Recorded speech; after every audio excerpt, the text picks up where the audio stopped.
mayambu ahanba maktada Manipuri wari yumjauna mayambu amuka hana punemjari ngasi su aikoina mayam gi damaktani haidana phul hora story ama puduna laksari wari sili thoksarapa matamda soikiba langkiba kaya yaurabasu mayamna puksial chauna ngakpi aduga amana wari asi hingliba natraga laikhidraba kanagumba mataga mari lenana ijaba wari nasade bahapna mapung phana sagasaduna ijaba wari amakakni phare mayam adudi wari asi hauna patawjaraklagi ngasigi wari asigi maming Ningthem mamalu khrabina yamna wana yoksarakpa naitom poksaba masa nupa amakakni Ningthem gi mathakta masi ama lei masi sumayum pandri mama binona mapa nauna hundoklamba maramna makhayani sibu kaida soiki kadagi hairaga yamna seksina wana yoklakpani Ningthem pakhang khara pharakpana pakhang mapung phana phaba haibadu oire mama nabasingi thodo wathok sappa hori thamoi yamna singjaba asuki matik yamna samjaba pakhang masa makhakni Ningthem laubuktagi karakpa matamni mama binona ibunga nangbu thabagado khara surabati tu odana ima kaisu thoine hena waba oideda hai wabagi tu haibana ten he hayunga pakhang waira kanda nangina khwangdu yararoi haibani nya ima yaresi hojik naha oidinga te suhodana hayunga ahaloira kanda sugadro hayunga ahaloira kan matamdadi isa isugi matam laani makhunai khusi thakadoribani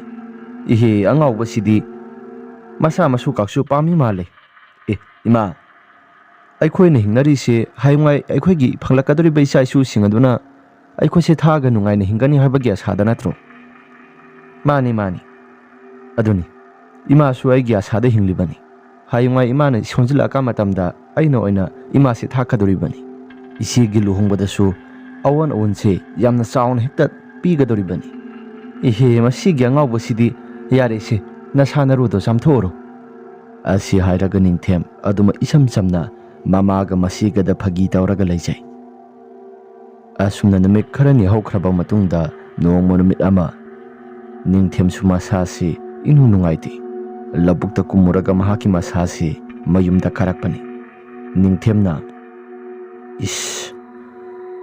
isasi ko kaksi isiksi ida kaidauba yauraba jano aigi sasi onthona nungai khidreda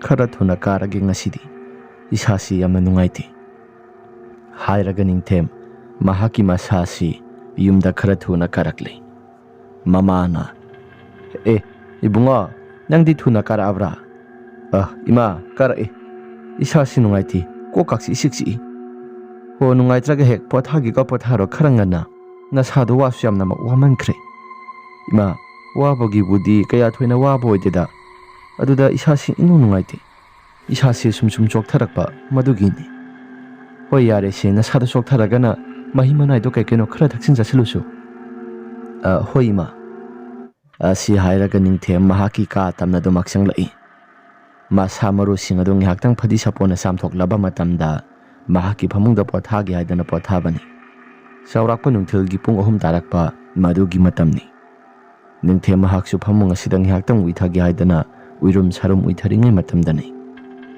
mahaki mamang asi yamna nungairamde Ningthemgi mamang asida mahaki masa maksi masidesida mahaki thawai asi thoklaga Ningthemgi mahaki masa nungaina tumthariba jaga phamung adumda mahaksi adumak yenglai Ningthemgi thawai sina mahaki haksang sida yenglaga asumna swairai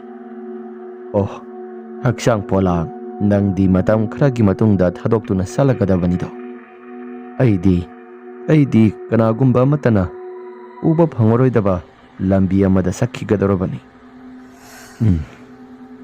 haksang polang nungsida matam khara loinarambasi onthoknasu nungsina loinakreda asi hairambadagi Ningthem mahaki masasi mikap tholakpani Ningthemna hek mikap tholakpa matamda mahaki masasi swai lawi Ningthemna kainusidi Ningthemgi phamang aduda mahaki mitam mahaki mami sami oina mahaki thawai ado madu haiphet urakpani uramaga adumak swai launa hekta mangkre Ningthem masasi koksaubi kare Ningthemna karinusidi haksang polang asi sidai aigi thawai natra ꯍꯧꯖꯤꯛꯋꯥꯏꯗ ꯁꯤꯗ ꯂꯦꯞꯄꯒ ꯂꯩꯔꯝꯕꯗꯣ ꯍꯥꯏꯔꯒ ꯅꯤꯡꯊꯦꯝ ꯃꯍꯥꯛꯀꯤ ꯃꯁꯥꯁꯤ ꯁ꯭ꯋꯥꯏ ꯂꯥꯎꯈꯤꯕꯅꯤ ꯅꯤꯡꯊꯦꯝ ꯃꯁꯥꯁꯤ ꯑꯁꯨꯝ ꯈꯜꯂꯒ ꯃꯁꯥꯁꯤ ꯀꯤꯊꯤ ꯀꯤꯔꯨꯝ ꯇꯧꯔꯛꯂꯦ ꯃꯍꯥꯛꯀꯤ ꯀꯥꯒꯤ ꯑꯀꯣꯏꯕꯗꯣ ꯂꯩꯗꯅ ꯌꯦꯡꯉꯛꯏ ꯀꯅꯥꯒꯨꯝꯕ ꯑꯃꯅ ꯃꯍꯥꯛꯀꯤ ꯀꯥ ꯃꯅꯨꯡ ꯑꯁꯤꯗ ꯌꯦꯡꯂꯛꯄ ꯑꯣꯏꯗꯦ ꯈꯜꯂꯤ ꯅꯤꯡꯊꯦꯝꯅ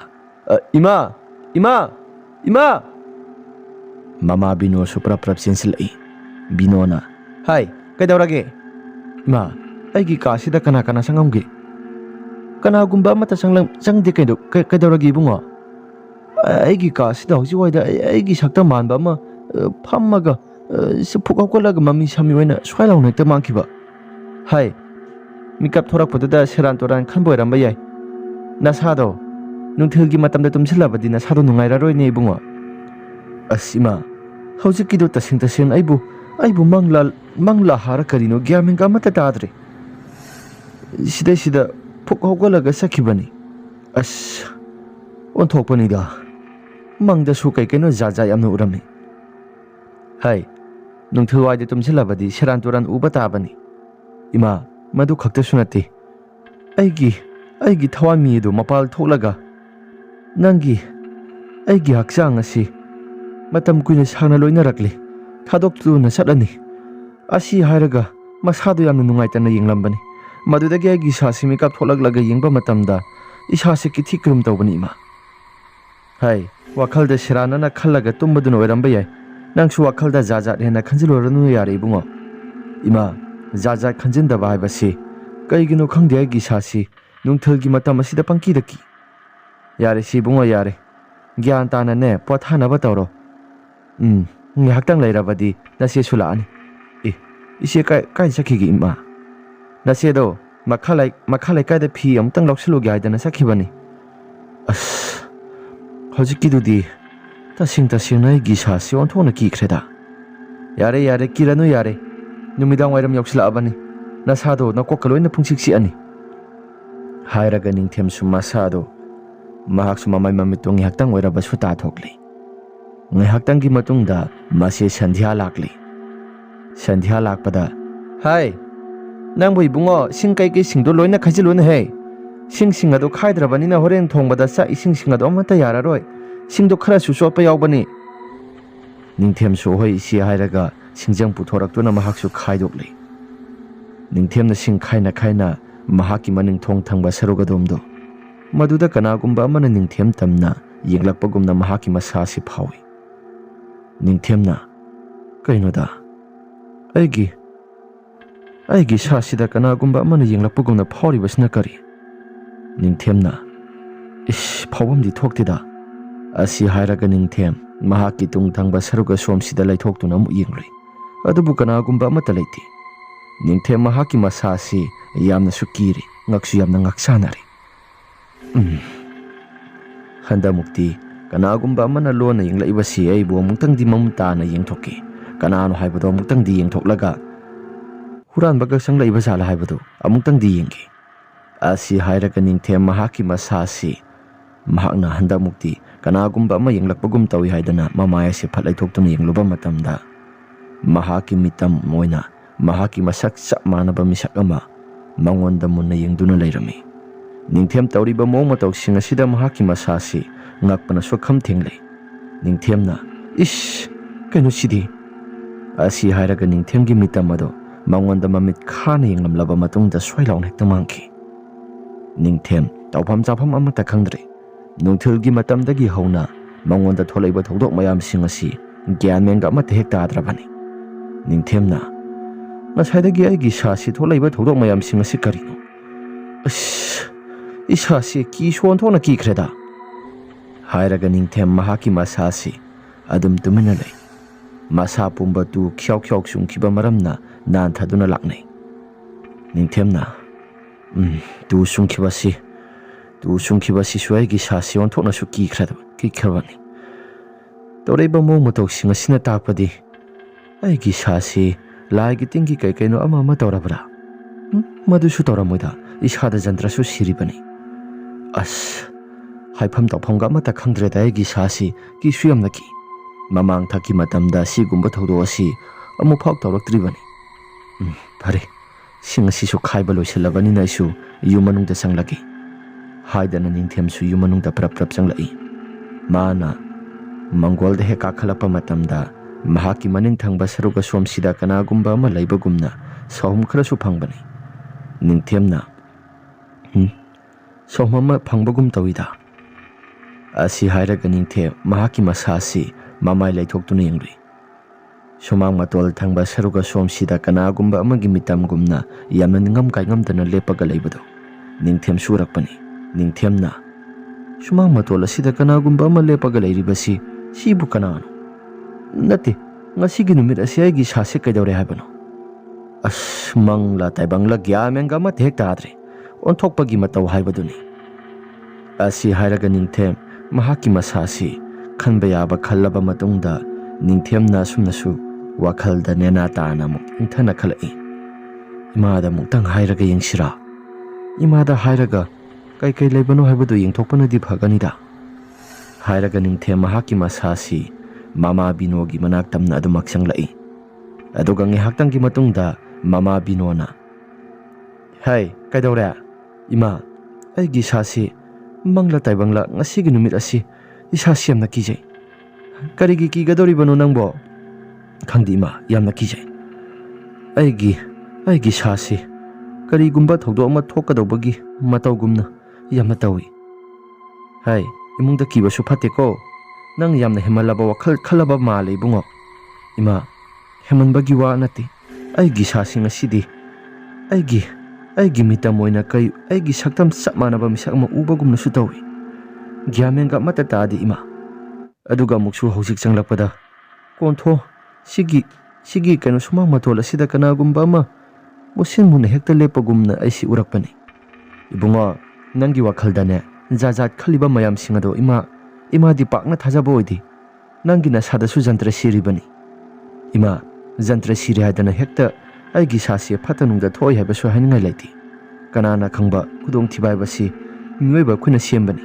ꯏꯁꯣꯔꯅ ꯁꯦꯝꯕ ꯍꯥꯏꯕꯁꯤꯒ ꯏꯁꯣꯔꯅ ꯁꯦꯝꯕ ꯈꯨꯗꯣꯡꯊꯤꯕ ꯍꯥꯏꯕꯁꯤꯒ ꯑꯗꯨꯒ ꯑꯩꯈꯣꯏ ꯃꯤꯑꯣꯏꯕꯅ ꯁꯦꯝꯖꯕ ꯈꯨꯗꯣꯡꯊꯤꯕ ꯍꯥꯏꯕꯁꯤꯒ ꯈꯦꯠꯅꯕ ꯈꯔꯗꯤ ꯑꯗꯨꯃꯛ ꯂꯩꯕꯅꯤ ꯏꯃꯥ ꯍꯣꯏꯅꯦ ꯌꯥꯔꯦ ꯁꯤ ꯈꯦꯠꯅꯕꯗꯣ ꯌꯥꯔꯦ ꯁꯤ ꯌꯥꯝ ꯍꯦꯟꯖꯤꯟꯅꯁꯨ ꯈꯟꯖꯤꯜꯂꯨꯔꯅꯨ ꯌꯥꯔꯦ ꯑꯁꯨꯝꯅ ꯃꯃꯥ ꯃꯆꯥ ꯑꯅꯤꯗꯣ ꯋꯥꯔꯤ ꯋꯥꯇꯥꯏ ꯁꯥꯟꯅꯗꯨꯅ ꯑꯗꯨꯃꯛ ꯂꯩ ꯅꯨꯃꯤꯗꯥꯡ ꯋꯥꯏꯔꯝꯒꯤ ꯆꯥꯛ ꯏꯁꯤꯡ ꯆꯥꯕꯗꯨ ꯂꯣꯏꯁꯤꯜꯂꯕ ꯃꯇꯨꯡꯗ ꯃꯃꯥ ꯃꯆꯥ ꯑꯅꯤꯗꯣ ꯋꯥꯔꯤ ꯋꯥꯇꯥꯏ ꯈꯔ ꯁꯥꯟꯅꯩ ꯃꯆꯥꯅꯨꯄꯤ ꯁꯟꯙ꯭ꯌꯥꯁꯨ ꯑꯗꯨꯃꯛ ꯌꯥꯎꯔꯤ ꯁꯟꯙ꯭ꯌꯥꯅ ꯍꯥꯏꯔꯛꯄꯅꯤ ꯏꯁ ꯏꯕꯨꯡꯉꯣ ꯅꯪ ꯑꯗꯨꯗꯤ ꯂꯥꯏꯔꯗꯅ ꯃꯪꯍꯥꯗ ꯀꯩꯅꯣ ꯈꯔ ꯌꯥꯝꯅ ꯎꯈ꯭ꯔꯕꯅꯤ ꯑꯩꯒꯤ ꯏꯁꯥꯁꯤ ꯀꯤꯁꯨ ꯌꯥꯝꯅ ꯀꯤꯈꯤ ꯑꯁ ꯏꯆꯦ ꯃꯪꯍꯥꯗ ꯎꯕꯗꯨꯅ ꯎꯕ ꯑꯃꯅꯤ ꯑꯩꯒꯤ ꯏꯁꯥꯁꯤꯗꯤ ꯗꯥꯏꯔꯦꯛ ꯍꯦꯛꯇ ꯇꯥꯏꯕꯪꯗ ꯎꯔꯤꯄꯣꯠꯅꯤ ꯇꯥꯏꯕꯪꯗ ꯎꯔꯤ ꯄꯣꯠꯁꯦ ꯑꯩ ꯑꯁꯦꯡꯕꯗꯁꯨ ꯀꯔꯤꯒꯨꯝꯕ ꯈꯔꯗꯤ ꯊꯣꯛꯂꯛꯀꯗ꯭ꯔꯥ ꯍꯥꯏꯗꯨꯅ ꯋꯥꯈꯜꯗꯁꯨ ꯈꯜꯂꯤ ꯇꯥꯏꯕꯪꯗ ꯎꯔꯤꯕꯁꯤ ꯑꯩꯗꯤ ꯌꯥꯝꯅ ꯀꯤꯖꯩ ꯏꯕꯨꯡꯉꯣ ꯄꯥꯈꯪ ꯃꯆꯥ ꯅꯠꯇꯗꯧꯅ ꯅꯪꯒꯤ ꯅꯁꯥꯗꯣ ꯀꯤꯔꯦ ꯍꯥꯏꯕꯗꯣ ꯄꯛꯆꯗꯦ ꯅꯨꯄꯥ ꯍꯥꯏꯕꯁꯤꯗꯤ ꯅꯨꯄꯥ ꯊꯣꯛꯅ ꯂꯩꯒꯗꯕꯅꯤ ꯅꯨꯄꯤꯒꯤ ꯇꯥꯏꯞꯇ ꯇꯧꯕꯅ ꯍꯧꯅꯗꯦ ꯏꯆꯦ ꯃꯇꯥꯡꯒꯤ ꯍꯥꯏꯕꯗꯨꯅꯤ ꯑꯩꯗꯤ ꯇꯁꯦꯡꯅ ꯉꯁꯥꯏꯒꯤꯗꯣ ꯌꯥꯝꯅ ꯀꯤꯖꯩ ꯑꯩꯒꯤ ꯊꯋꯥꯏ ꯃꯤꯁꯤ ꯊꯣꯛꯂꯕ꯭ꯔꯥ ꯍꯥꯏꯗꯨꯅ ꯋꯥꯈꯜꯗꯁꯨ ꯈꯜꯂꯕꯅꯤ ꯍꯦꯔꯥ ꯊꯋꯥꯏ ꯃꯤ ꯊꯣꯛꯄ ꯀꯥꯏꯅ ꯌꯥꯔꯦ ꯍꯥꯏꯗꯦ ꯑꯁꯤ ꯍꯥꯏꯔꯒ ꯃꯈꯣꯏꯁꯤ ꯑꯗꯨꯃꯛ ꯂꯩꯔꯝꯃꯤ ꯑꯍꯤꯡꯒꯤ ꯃꯇꯝ ꯌꯧꯁꯤꯜꯂꯛꯂꯤ ꯑꯍꯤꯡꯒꯤ ꯃꯇꯝ ꯌꯧꯔꯛꯄ ꯃꯇꯝꯗ ꯁꯟꯙ꯭ꯌꯥ ꯃꯍꯥꯛꯀꯤ ꯃꯁꯥꯁꯤ ꯃꯤꯀꯞ ꯈꯪꯊꯣꯛ ꯊꯣꯛꯂꯛꯄꯅꯤ ꯁꯟꯙ꯭ꯌꯥꯅ ꯃꯤꯀꯞ ꯊꯣꯛꯂꯛꯄ ꯃꯇꯝꯗ ꯃꯍꯥꯛꯀꯤ ꯃꯁꯥꯁꯤ ꯀꯔꯤꯒꯨꯝꯕ ꯑꯃꯗꯤ ꯇꯧꯏ ꯁꯟꯙ꯭ꯌꯥꯅ ꯏꯁ ꯀꯩꯅꯣꯗ ꯑꯩꯒꯤ ꯏꯁꯥꯁꯤ ꯅꯨꯡꯉꯥꯏꯇꯕꯒꯨꯝ ꯇꯧꯏꯗ ꯑꯁꯤ ꯍꯥꯏꯗꯅ ꯁꯟꯙ꯭ꯌꯥꯅ ꯂꯩꯔꯤꯉꯩ ꯃꯇꯝꯗ ꯃꯧꯄꯥ ꯅꯨꯄꯥ ꯅꯤꯡꯊꯦꯝꯅ ꯇꯨꯝꯂꯤꯕ ꯀꯥꯁꯤ ꯃꯁꯤꯗꯩꯁꯤꯗ ꯀꯅꯥꯒꯨꯝꯕ ꯑꯃꯅ ꯀꯣꯛ ꯂꯥꯎꯅ ꯎꯕꯥꯛꯇ ꯌꯨꯄꯤ ꯊꯥꯕꯒꯨꯝꯅ ꯃꯈꯣꯜ ꯈꯔ ꯊꯣꯛꯇꯨꯅ ꯀꯣꯛ ꯌꯩꯕ ꯍꯧꯔꯛꯄꯅꯤ ꯁꯟꯙ꯭ꯌꯥꯅ ꯍꯥꯏ ꯏꯕꯨꯡꯉꯣ ꯑꯍꯤꯡꯒꯤ ꯃꯇꯝ ꯑꯁꯤꯗ ꯀꯔꯤꯅꯣ ꯅꯪꯅ ꯇꯧꯔꯤꯕꯗꯣ ꯏꯕꯨꯡꯉꯣ ꯑꯁꯨꯝꯅ ꯀꯧꯖꯔꯕꯁꯨ ꯀꯔꯤꯒꯨꯝꯕ ꯑꯃꯠꯇ ꯍꯦꯛ ꯇꯥꯔꯛꯇꯦ ꯁꯟꯙ꯭ꯌꯥ ꯋꯥꯈꯜꯗꯁꯨ ꯑꯁꯨꯝꯅ ꯈꯜꯂꯤ ꯀꯔꯤꯅꯣ ꯃꯁꯤꯒꯤ ꯑꯉꯥꯡ ꯑꯁꯤꯅ ꯇꯧꯔꯤꯕꯁꯤ ꯌꯨꯝ ꯃꯅꯨꯡ ꯑꯁꯤꯗ ꯀꯣꯛ ꯂꯥꯎꯅ ꯊꯤꯜꯂꯤꯕꯁꯤ ꯑꯍꯤꯡꯒꯤ ꯃꯇꯝ ꯑꯁꯤꯗ ꯐꯩ ꯈꯪꯗꯦ ꯐꯠꯇꯦ ꯈꯪꯗꯦ ꯃꯥꯅ ꯊꯤꯜꯂꯤꯕꯁꯤ ꯀꯔꯤꯅꯣ ꯑꯁꯤ ꯍꯥꯏꯔꯒ ꯁꯟꯙ꯭ꯌꯥ ꯋꯥꯈꯜꯗꯁꯨ ꯖꯥꯠ ꯌꯥꯝꯅ ꯈꯜꯂꯤꯕꯤ ꯁꯟꯙ꯭ꯌꯥꯅ ꯑꯁꯨꯝꯅ ꯈꯟꯗꯨꯅ ꯂꯩꯔꯤꯉꯩ ꯃꯇꯝꯗ ꯃꯍꯥꯛꯀꯤ ꯀꯥ ꯇꯝꯅ ꯀꯅꯥꯒꯨꯝꯕ ꯃꯤꯁꯛ ꯑꯃ ꯐꯨꯠ ꯂꯥꯎꯅ ꯆꯪꯁꯤꯜꯂꯛꯄꯒꯨꯝꯅ ꯁꯥꯎꯍꯨꯝ ꯈꯔꯁꯨ ꯐꯪꯕꯅꯤ ꯁꯟꯙ꯭ꯌꯥꯅ Kaino padar phi asi khangai haidoraklibasina kari hairaga ngaksana duna Sandhya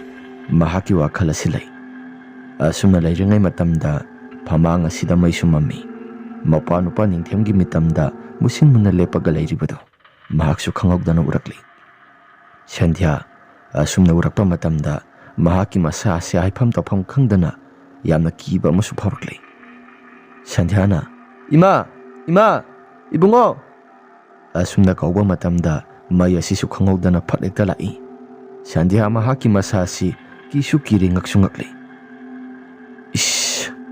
hojik tokibado karino hojikkido mangla taibangla hojik aigi wakhalda karino gyamenga amata tadri asi hairaga Sandhya mahaki wakhal asi laitafamga amata khanglamde Sandhyana asumna leiringai matamda mahaki wakhal asi Sandhyana asumna sukhalai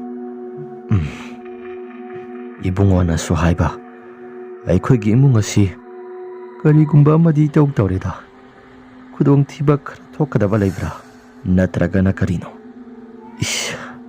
ꯈꯨꯗꯣꯡꯊꯤꯕ ꯊꯣꯛꯂꯒꯅ ꯀꯔꯤ ꯈꯨꯗꯣꯡꯊꯤꯕ ꯑꯣꯏꯔꯤꯒꯕ ꯏꯃꯥꯗ ꯅꯣꯡꯉꯥꯜꯂꯒ ꯀꯔꯤꯒꯨꯝꯕ ꯑꯃꯇ ꯍꯥꯏꯗ꯭ꯔꯒꯗꯤ ꯃꯪꯍꯥꯗꯁꯨ ꯏꯕꯨꯡꯉꯣꯒꯤ ꯀꯩꯅꯣ ꯌꯥꯝꯅ ꯎꯏ ꯍꯥꯏꯕꯗꯣ ꯃꯌꯦꯛ ꯁꯦꯡꯅ ꯑꯃꯨꯛꯇꯪꯗꯤ ꯈꯪꯗ꯭ꯔꯒꯗꯤ ꯌꯥꯔꯣꯏꯗꯧꯔꯤ ꯍꯥꯏꯗꯅ Sandhya ꯑꯁꯤ ꯎꯏꯔꯨꯝ ꯁꯥꯔꯨꯝ ꯇꯨꯝꯊꯔꯛꯄ ꯍꯧꯔꯛꯄ ꯃꯇꯝꯗ ꯃꯈꯣꯏꯒꯤ ꯊꯣꯡ ꯑꯁꯤ ꯀꯅꯥꯒꯨꯝꯕ ꯑꯃꯅ ꯀꯣꯛ ꯀꯣꯛ ꯂꯥꯎꯅ ꯊꯤꯜꯂꯛꯏ ꯍꯥꯡꯗꯣꯛꯂꯣ ꯍꯥꯏꯕꯒꯤ ꯃꯇꯥꯒꯨꯝꯅ Sandhya ꯃꯁꯥꯁꯤ ꯉꯛꯁꯨ ꯌꯥꯝꯅ ꯉꯛꯂꯤ Sandhyana ꯀꯣꯛ ꯀꯣꯛ ꯂꯥꯎꯅ ꯊꯤꯜꯂꯛꯏꯕꯁꯤꯅ ꯀꯅꯥ ꯊꯤꯟꯐꯝꯗꯤ ꯊꯣꯛꯇꯦꯗ ꯑꯗꯨꯒ ꯀꯅꯥꯅꯣ ꯊꯤꯜꯂꯛꯏꯕꯁꯤꯕꯣ ꯀꯅꯥꯅꯣ ꯁꯤꯕꯣ ꯑꯁꯤ ꯍꯥꯏꯔꯒ Sandhya mahaki masasi ngaksu yamna ngakli Sandhyana thimfamdi thokte adubu thilaiba karino aigi sasi laitafamga amata khangdri tawraiba mawng matoksing asi karino haidana Sandhya do masasi yamna kina leirami ahingi matam asida thong hangdoki khalabasu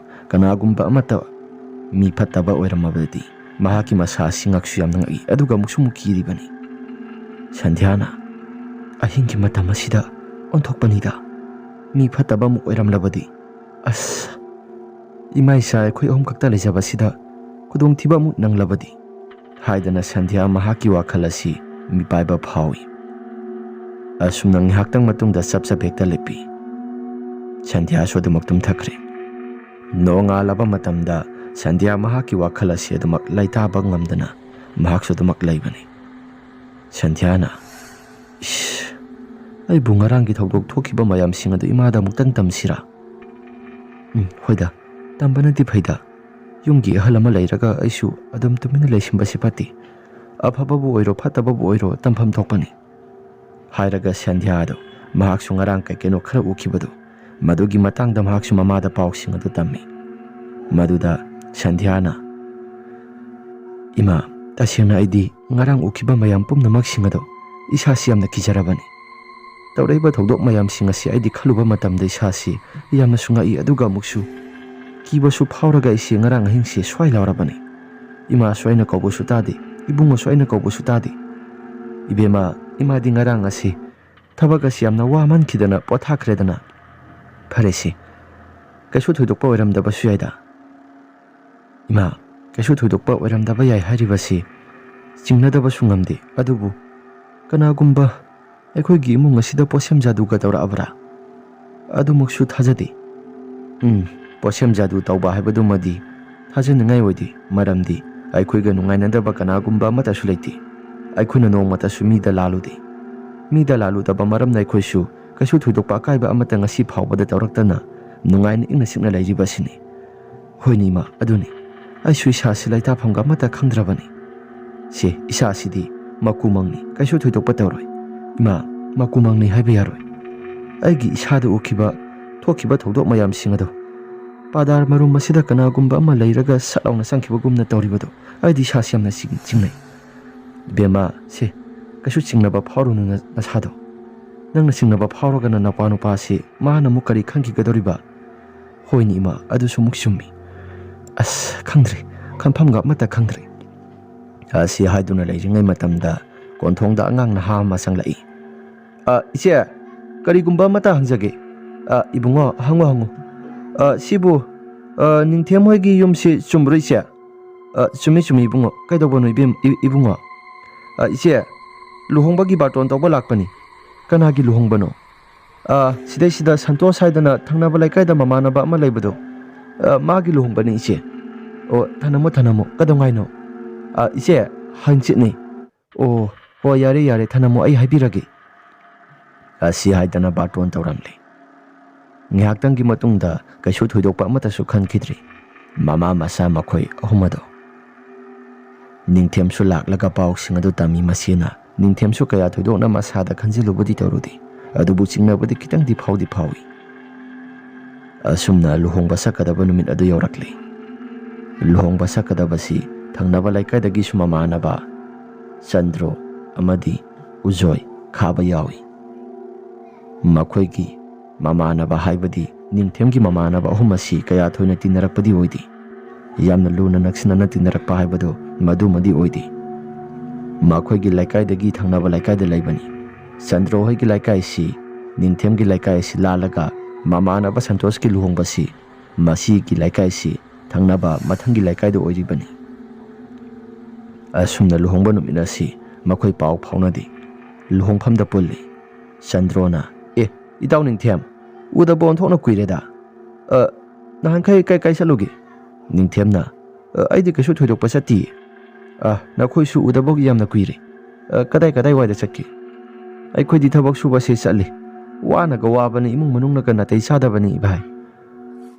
Nangda nateda aikhoi gi imung asi su yamna waribani. Ujoina hairai. Itaw ningthiamdi thabak kai keno khara subadagi handa marakti paisa yamna paire haiba paw ma taida. Kaidagi no da itaw paisa paibadi lairatana nomagi maning hantharaklibani. Khangida aikhoi su nang paisa pai da haiba khoi khangida. Itaw asengbagi pai da haiwani. Nakhoi saina tamba pawsi amata hek thajadi. Hoi kuire khoi ga noige pundabasu. Thangnaba laikai da imanaba khara laibaibabu nakhoi khara ga Santos ka adu mangairi. Laikai da di imanaba ai gahoming gaminaba somata laiti. Hoine yarisi. Si hairaga makhoi si adumak luhongba saluraba matungda halaklaga borgi makhoi ki phampham jaga siliba langliba mayam singaduda makhoi si phamlaga thakpi sabi khara tawi. Ningthiam su mayam punbanina glass amani khak thakki haidana hidaka do. Ama ani khak thaklaga mahaksu adumak toklei. Mama na basingaduna bhai se kajek tanga pasingo kajek tanga yam loy ama khak tanga hairaga Ningthiamdo namdana makhoi ahum mari sangdana glass kharaga muk paisilali. Ningthiamdi kaya hena thudoknaga thaksadavaga masa singauri tawkhalakli. Ningthiamna itaw mayam sa ai yare ai sidagi henjilabadi ai sa si lambi chapaga mata gyamen tararoida. Itaw kaisu tawroida. Ngihaktan laibaga adum hannaba tawrasi. Sumna wari watai khara sanaraba matungda makhoi mari asi yumda halasi haidan hairakli. Khabana itaw ningthiam sing asidi khara ngaurena. Itaw yadre he. Punthokdana pulakpagira karino nakhoi mayam sangdana sinamdana pithakli. Luhongpham ni aisu nong phadokti imanaba mayam sing punbanina haidana glass ama khaktang thakya haidana haijabani. Adubu itaw Ujoy hoi itaw Chandro hoi yadre makhoina khara khak thau haidana si khara khajik henjingkhre. Yumda yoba matamda imaga isiegana saibra khangpotri. Era itaw nong phadok khak nupa masani langthokpa thakthokpa haibasidi kasu akaiba laiti. Toina dumak thakadabasu laiti. Hoida adubudi sumi tawadabu ima hoigi mamitadi aisi nisa pusa chadabanina makhoina su kaya hena thudokna su charakani thaklakani haibasi thajaba somata leiram loido. Madu khaktagi wani de itaw. Hoi yarisi yumda khara thuna halaga aikhoi pathanaba tawrasi wasu yamna wari lamsangni salubaga. Asi haidana makhoi si wa khara wari watai sanadana adumak lai. Santos hoigi laikai asi masidagi kitang chatlaga haibadi laikai manung asida wapal hoba mate khara yamna sangna sapa jaga ama lai. Masigi jaga si hek chapaga mafam jaga si hek yorokpadani nupi amana kappa laubagi khonjel asi taba horakpani. Aduga muksu nupi amana na hedana aibo mukta kanbiyo aigi sasi sok thabani yadre mukta kanbiyo. Asi hairaga nupi amana aibo mukta kanbiyo ꯑꯃꯨꯛꯇ ꯀꯟꯕꯤꯌꯨ ꯀꯟꯕꯤꯌꯨ ꯍꯥꯏꯕꯁꯤ ꯂꯦꯞꯄ ꯂꯩꯇꯅ ꯇꯥꯔꯛꯄꯅꯤ꯫ ꯑꯁꯨꯝꯅ ꯇꯥꯔꯛꯄꯒꯤ ꯈꯣꯟꯖꯦꯜ ꯑꯁꯤꯗ ꯏꯇꯥꯎ ꯉꯥꯏꯈꯣ, ꯁꯤꯗꯩꯁꯤꯗ ꯀꯅꯥꯒꯨꯝꯕ ꯑꯃꯅ ꯑꯩꯕꯨ ꯑꯃꯨꯛꯇ ꯀꯟꯕꯤꯌꯨ ꯀꯟꯕꯤꯌꯨ ꯀꯟꯕꯤꯌꯨ ꯍꯥꯏꯗꯅ ꯍꯥꯏꯔꯤꯕꯁꯤ ꯅꯈꯣꯏꯕꯨ ꯑꯃꯠꯇ ꯇꯥꯗ꯭ꯔꯕꯣ? ꯍꯥ, ꯀꯅꯥꯅ ꯍꯥꯏꯒꯦ? ꯑꯣ, ꯇꯥꯔꯦ ꯏꯇꯥꯎ꯫ ꯑꯁꯨꯝꯅ ꯎꯖꯣꯏꯅ ꯍꯥꯏꯔꯛꯄꯅꯤ꯫ ꯎꯖꯣꯏꯒꯤ ꯃꯍꯥꯛꯅ ꯍꯥꯏꯔꯛꯂꯤꯕ ꯈꯣꯟꯖꯦꯜꯁꯤꯡ ꯑꯗꯨꯗ ꯅꯨꯄꯤ ꯑꯗꯨꯒꯤ ꯀꯞꯄ ꯂꯥꯎꯕꯒꯤ ꯈꯣꯟꯖꯦꯜ, ꯑꯩꯕꯨ ꯑꯃꯨꯛꯇ ꯀꯟꯕꯤꯌꯨ ꯀꯟꯕꯤꯌꯨ ꯀꯟꯕꯤꯌꯨ ꯍꯥꯏꯔꯤꯕꯁꯤꯁꯨ ꯑꯗꯨꯃꯛ ꯂꯦꯞꯄ ꯂꯩꯇꯅ ꯇꯥꯔꯛꯄꯅꯤ꯫ ꯑꯁꯨꯝꯅ ꯉꯥꯏꯍꯥꯛꯇꯪꯒꯤ ꯃꯇꯨꯡꯗ ꯅꯨꯄꯤ ꯑꯁꯤꯒꯤ ꯃꯥꯏꯀꯩ ꯑꯗꯣꯝꯗꯣ ꯀꯗꯣꯝꯗꯅꯣ ꯍꯥꯏꯔꯒ ꯃꯈꯣꯏ ꯑꯍꯨꯝ ꯃꯔꯤꯁꯤ ꯂꯩꯗꯅ ꯌꯦꯡꯂꯛꯄꯗ ꯋꯥꯄꯜ ꯃꯅꯨꯡ ꯈꯔ ꯆꯪꯁꯤꯜꯂꯒ ꯂꯩꯕ ꯖꯒꯥ ꯑꯃꯗ ꯅꯨꯄꯤ ꯑꯗꯨꯒꯤ ꯐꯤꯕꯝ ꯃꯇꯥꯗꯣ, ꯍꯥꯏꯕꯗꯤ ꯅꯨꯄꯤ ꯑꯗꯨꯒꯤ ꯁꯛꯇꯝ ꯑꯗꯨ ꯎꯔꯦ꯫ ꯑꯥꯗꯒꯤ ꯁꯤꯗꯤ ꯅꯨꯄꯤ ꯅꯠꯇ꯭ꯔꯥ? ꯃꯥꯅꯤꯗ ꯑꯁꯤ ꯍꯥꯏꯔꯒ ꯃꯈꯣꯏꯁꯤ ꯅꯨꯄꯤ ꯑꯗꯨꯒꯤ ꯃꯅꯥꯛꯇ ꯄ꯭ꯔꯞ ꯆꯪꯏ꯫ ꯏꯕꯦꯝꯃ, ꯅꯪꯕꯨ ꯀꯗꯥꯏꯋꯥꯏꯗꯒꯤ, ꯀꯅꯥꯒꯤ ꯃꯆꯥꯅꯣ ꯅꯪꯕꯣ? ꯑꯩꯁꯦ ꯏꯁꯥꯁꯤ ꯌꯥꯝꯅ ꯅꯨꯡꯉꯥꯏꯇ꯭ꯔꯤ꯫ ꯑꯩꯈꯣꯏ ꯄꯥꯔꯇꯤ ꯃꯁꯦꯜ ꯈꯨꯠ ꯊꯣꯛꯅꯗꯅ ꯃꯐꯝ ꯖꯒꯥꯁꯤꯗ ꯑꯩꯒꯤ ꯀꯥꯡꯕꯨꯁꯤꯡꯗꯣ ꯅꯣꯡꯃꯩ ꯀꯥꯞꯅꯕꯗ ꯅꯣꯡꯃꯩꯅ ꯄꯥꯜꯂꯒ ꯑꯩꯁꯤ ꯂꯩꯍꯧꯕꯅꯤ꯫ ꯃꯈꯣꯏꯁꯨ ꯃꯊꯋꯥꯏ ꯍꯤꯡꯅꯕ ꯍꯥꯏꯗꯅ ꯂꯣꯏꯅ ꯆꯦꯟꯅꯈ꯭ꯔꯦ꯫ ꯃꯊꯋꯥꯏ ꯍꯤꯡꯅꯕ ꯆꯦꯟꯅꯈꯤꯕꯗꯨꯗ ꯑꯩꯒꯤ ꯏꯁꯥꯁꯤ ꯃꯐꯝ ꯖꯒꯥꯁꯤꯗ ꯑꯗꯨꯃꯛ ꯂꯦꯡꯕ ꯂꯥꯛꯄ ꯉꯝꯗꯅ ꯂꯩꯍꯧꯕꯅꯤ꯫ ꯑꯩꯒꯤ ꯊꯋꯥꯏꯁꯤ ꯑꯃꯨꯛꯇ ꯀꯟꯕꯤꯌꯨ꯫ ꯏꯕꯦꯝꯃ, ꯅꯪꯒꯤ ꯅꯅꯥꯛꯇ ꯂꯩꯔꯤꯕ ꯕꯦꯒ ꯑꯁꯤꯅ ꯀꯔꯤꯅꯣ? ꯑꯩꯒꯤ ꯏꯅꯥꯛꯇ ꯂꯩꯔꯤꯕ ꯕꯦꯒ ꯑꯁꯤ ꯄꯩꯁꯥ ꯃꯌꯥꯝ ꯌꯥꯎꯔꯕ ꯕꯦꯒꯅꯤ꯫ ꯑꯗꯨꯕꯨ ꯑꯩꯒꯤ ꯏꯁꯥꯁꯤ ꯀꯟꯕꯤꯌꯨ ꯍꯥꯏꯗꯅ ꯍꯥꯏꯖꯔꯕꯁꯨ ꯍꯤꯡꯒꯅꯤ ꯍꯥꯏꯕꯗꯤ ꯑꯩ ꯊꯥꯖꯗ꯭ꯔꯤ꯫ ꯑꯩꯒꯤ ꯏꯁꯥꯁꯤ ꯑꯁꯤ ꯍꯥꯏꯔꯒ ꯃꯅꯥꯛꯇ ꯇꯥꯔꯤꯕ ꯕꯦꯒ ꯑꯗꯨ ꯌꯦꯡꯕ ꯃꯇꯝꯗ ꯎꯔꯦ ꯎꯖꯣꯏꯅ, ꯏꯇꯥꯎ, ꯁꯤꯗꯤ ꯄꯩꯁꯥ ꯃꯌꯥꯝꯅꯤ꯫ ꯄꯩꯁꯥ ꯃꯌꯥꯝꯅꯤ꯫ ꯃꯐꯝ ꯖꯒꯥꯁꯤꯗ ꯑꯩꯁꯨ ꯄꯩꯁꯥꯗꯨ ꯃꯈꯣꯏꯅ ꯄꯥꯏꯌꯨ ꯍꯥꯏꯗꯅ ꯊꯅꯝꯕꯅꯤ꯫ ꯃꯐꯝ ꯖꯒꯥꯁꯤꯗ ꯑꯩꯁꯨ ꯏꯁꯥꯁꯤ ꯂꯦꯡꯕ ꯂꯥꯛꯄ ꯉꯝꯗꯅ ꯑꯗꯨꯃꯛ ꯂꯩꯔꯒ ꯃꯅꯥꯛ ꯅꯛꯄ ꯌꯨꯝ ꯑꯃꯗ ꯑꯩꯁꯤ ꯄꯨꯁꯤꯜꯂꯒ ꯏꯁꯥꯁꯤ ꯀꯟꯕ ꯉꯝꯕ꯭ꯔꯥ ꯌꯦꯡꯒꯦ ꯍꯥꯏꯗꯅ ꯏꯁꯥꯁꯤ ꯍꯣꯠꯅꯖꯔꯛꯄꯅꯤ꯫ ꯗꯗꯥ ꯍꯣꯏꯅ ꯑꯃꯨꯛꯇꯪꯗꯤ ꯑꯩꯁꯤ ꯑꯃꯨꯛꯇꯪꯗꯤ ꯀꯟꯕꯤꯌꯨ꯫ ꯏꯕꯦꯝꯃ, ꯉꯁꯥꯏ ꯈꯨꯠ ꯊꯣꯛꯅꯈꯤꯕ ꯃꯈꯣꯜꯗꯤ ꯑꯃꯠꯇ ꯇꯥꯍꯧꯗꯦ, ꯑꯗꯨꯕꯨ ꯅꯪꯅ ꯃꯇꯧ ꯀꯔꯝꯅ? ꯗꯗꯥ, ꯑꯩꯁꯤ ꯁ꯭ꯋꯥꯏꯁꯤꯗ ꯈꯨꯠ ꯊꯣꯛꯅꯕ ꯅꯠꯇꯦ꯫ ꯑꯊꯥꯞꯄ ꯂꯝꯗ ꯈꯨꯠ ꯊꯣꯛꯅꯗꯨꯅ ꯑꯩꯁꯤ ꯆꯦꯜꯂꯛꯄꯅꯤ꯫ ꯑꯩꯒꯤ ꯄꯥꯔꯇꯤꯁꯤꯡ ꯑꯗꯨꯁꯨ ꯂꯣꯏꯅ ꯆꯦꯟꯅꯈ꯭ꯔꯦ꯫ ꯑꯩ ꯏꯁꯥ ꯏꯊꯟꯇ ꯈꯛꯇ ꯉꯥꯏꯍꯧꯔꯕꯅꯤ꯫ ꯑꯩꯗꯤ ꯍꯤꯡꯗꯧ ꯃꯥꯟꯗ꯭ꯔꯦ ꯍꯥꯏꯗꯅ ꯃꯈꯣꯏꯅ ꯄꯩꯁꯥꯁꯤꯁꯨ ꯀꯥꯎꯔꯝꯂꯒ ꯑꯗꯨꯃꯛ ꯆꯦꯟꯈ꯭ꯔꯦ꯫ ꯅꯪꯅ ꯍꯥꯏꯔꯤꯕ ꯋꯥꯐꯝ ꯑꯁꯤ ꯇꯁꯦꯡꯅ ꯆꯨꯝꯃꯤꯕ꯭ꯔꯥ? ꯀꯔꯤꯒꯨꯝꯕ ꯇꯁꯦꯡꯅ ꯆꯨꯝꯕ ꯑꯣꯏꯔꯒꯗꯤ ꯅꯨꯡꯉꯥꯏꯇꯦ꯫ ꯐꯔꯦꯁꯦ, ꯅꯪꯒꯤ ꯅꯁꯥꯁꯦ ꯑꯃꯨꯛꯇꯪꯗꯤ ꯑꯩꯈꯣꯏ ꯃꯅꯥꯛ ꯅꯛꯄ ꯌꯨꯝꯁꯤꯗ ꯄꯨꯁꯤꯜꯂꯒ ꯑꯃꯨꯛꯇꯪꯗꯤ ꯀꯟꯕ ꯉꯝꯕ꯭ꯔꯥ ꯌꯦꯡꯁꯤ꯫ ꯅꯁꯥꯁꯤꯁꯨ ꯏ ꯌꯥꯝꯅ ꯊꯣꯛꯂꯤ꯫ ꯅꯨꯄꯤ ꯑꯁꯤꯁꯨ ꯉꯥꯏꯍꯥꯛꯇꯪꯒꯤ ꯃꯇꯨꯡꯗ ꯁꯣꯔ ꯍꯣꯟꯕꯁꯦ ꯈꯔ ꯄꯤꯛꯊꯔꯛꯂꯤ꯫ ꯅꯨꯄꯤ ꯑꯁꯤꯅ, ꯑꯩꯒꯤ ꯁꯣꯔ ꯑꯁꯤ ꯍꯣꯟꯕ ꯅꯨꯡꯉꯥꯏꯔꯛꯇ꯭ꯔꯦ꯫ ꯁꯣꯔ ꯑꯁꯤ ꯐꯨꯜꯂꯦ꯫ ꯁꯣꯔ ꯑꯁꯤ ꯈꯔ ꯐꯨꯜꯂꯦ꯫ ꯑꯩꯒꯤ ꯊꯋꯥꯏꯁꯤ ꯑꯃꯨꯛꯇ ꯀꯟꯕꯤꯌꯨ꯫ ꯑꯁꯤ ꯍꯥꯏꯔꯒ ꯅꯨꯄꯤ ꯑꯁꯤꯒꯤ ꯁꯣꯔ ꯑꯁꯤ ꯈꯔ ꯄꯤꯛꯊꯈꯤꯕꯅ ꯆꯞ ꯂꯦꯞꯈ꯭ꯔꯦ꯫ ꯑꯁꯨꯝꯅ ꯉꯥꯏꯍꯥꯛꯇꯪꯒꯤ ꯃꯇꯨꯡꯗ ꯅꯨꯄꯤ ꯑꯁꯤ ꯁꯤꯔꯦ꯫ ꯅꯨꯄꯤ ꯑꯁꯤ ꯁꯤꯈꯤꯕꯗꯨꯗ ꯃꯈꯣꯏ ꯃꯔꯤ ꯑꯁꯤꯁꯨ ꯉꯛꯂꯤ꯫ ꯑꯁꯤꯕ ꯍꯛꯆꯥꯡꯅ ꯃꯅꯥꯛ ꯋꯥꯏꯁꯤꯗ ꯂꯩꯕꯗꯨꯗ ꯃꯈꯣꯏ ꯃꯔꯤ ꯑꯁꯤ ꯀꯤ꯫ ꯃꯈꯣꯏ ꯃꯔꯤꯅ ꯑꯁꯨꯝꯅꯁꯨ ꯍꯥꯏꯅꯩ, ꯈꯥꯎ ꯑꯁꯤꯗ ꯌꯥꯎꯔꯤꯕ ꯄꯩꯁꯥꯁꯤ ꯑꯃꯨꯛꯇꯪꯗꯤ ꯂꯧꯊꯣꯛꯂꯒ ꯌꯦꯡꯁꯤꯔꯥ? ꯄꯩꯁꯥ ꯃꯌꯥꯝꯁꯤꯡ ꯑꯁꯤ ꯑꯣꯟꯊꯣꯛꯅꯁꯨ ꯌꯥꯝꯈ꯭ꯔꯦ꯫ ꯃꯁꯤ ꯑꯩꯈꯣꯏꯒ ꯌꯦꯟꯅꯔꯕꯗꯤ ꯄꯩꯁꯥꯁꯤ ꯑꯣꯟꯊꯣꯛꯅꯁꯨ ꯌꯥꯝꯅ ꯌꯦꯟꯅꯈ꯭ꯔꯅꯤꯗ꯫ ꯏꯇꯥꯎ, ꯍꯥꯏꯒꯨꯝꯅꯗꯅ ꯄꯩꯁꯥꯁꯤꯡ ꯑꯁꯤ ꯌꯦꯟꯊꯣꯛꯅꯕꯅꯗꯤ ꯐꯕꯅꯤ꯫ ꯌꯦꯟꯊꯣꯛꯑꯁꯤꯔꯥ? ꯌꯦꯟꯊꯣꯛꯁꯤ ꯏꯇꯥꯎ꯫ ꯑꯁꯤ ꯍꯥꯏꯔꯒ ꯄꯩꯁꯥ ꯃꯌꯥꯝꯁꯤꯡ ꯑꯁꯤ ꯌꯦꯟꯊꯣꯛꯅꯕ ꯂꯥꯛꯅꯔꯛꯄ ꯃꯇꯝꯗ ꯃꯈꯣꯏ ꯃꯔꯤ ꯑꯁꯤ ꯈꯔ ꯌꯦꯟꯊꯣꯛꯅꯩ꯫ ꯄꯩꯁꯥ ꯑꯁꯤ ꯌꯦꯟꯊꯣꯛꯂꯛꯄ ꯃꯇꯝꯗ ꯅꯤꯡꯊꯦꯝꯅ ꯍꯥꯏꯔꯛꯏ, ꯉꯥꯏꯈꯣ, ꯄꯩꯁꯥꯁꯤ 5 ꯊꯣꯛꯅ ꯌꯦꯟꯅꯁꯤ꯫ ꯀꯔꯤ ꯃꯔꯝꯒꯤ 5 ꯊꯣꯛꯅ ꯌꯦꯟꯅꯒꯗꯣꯔꯤꯕ?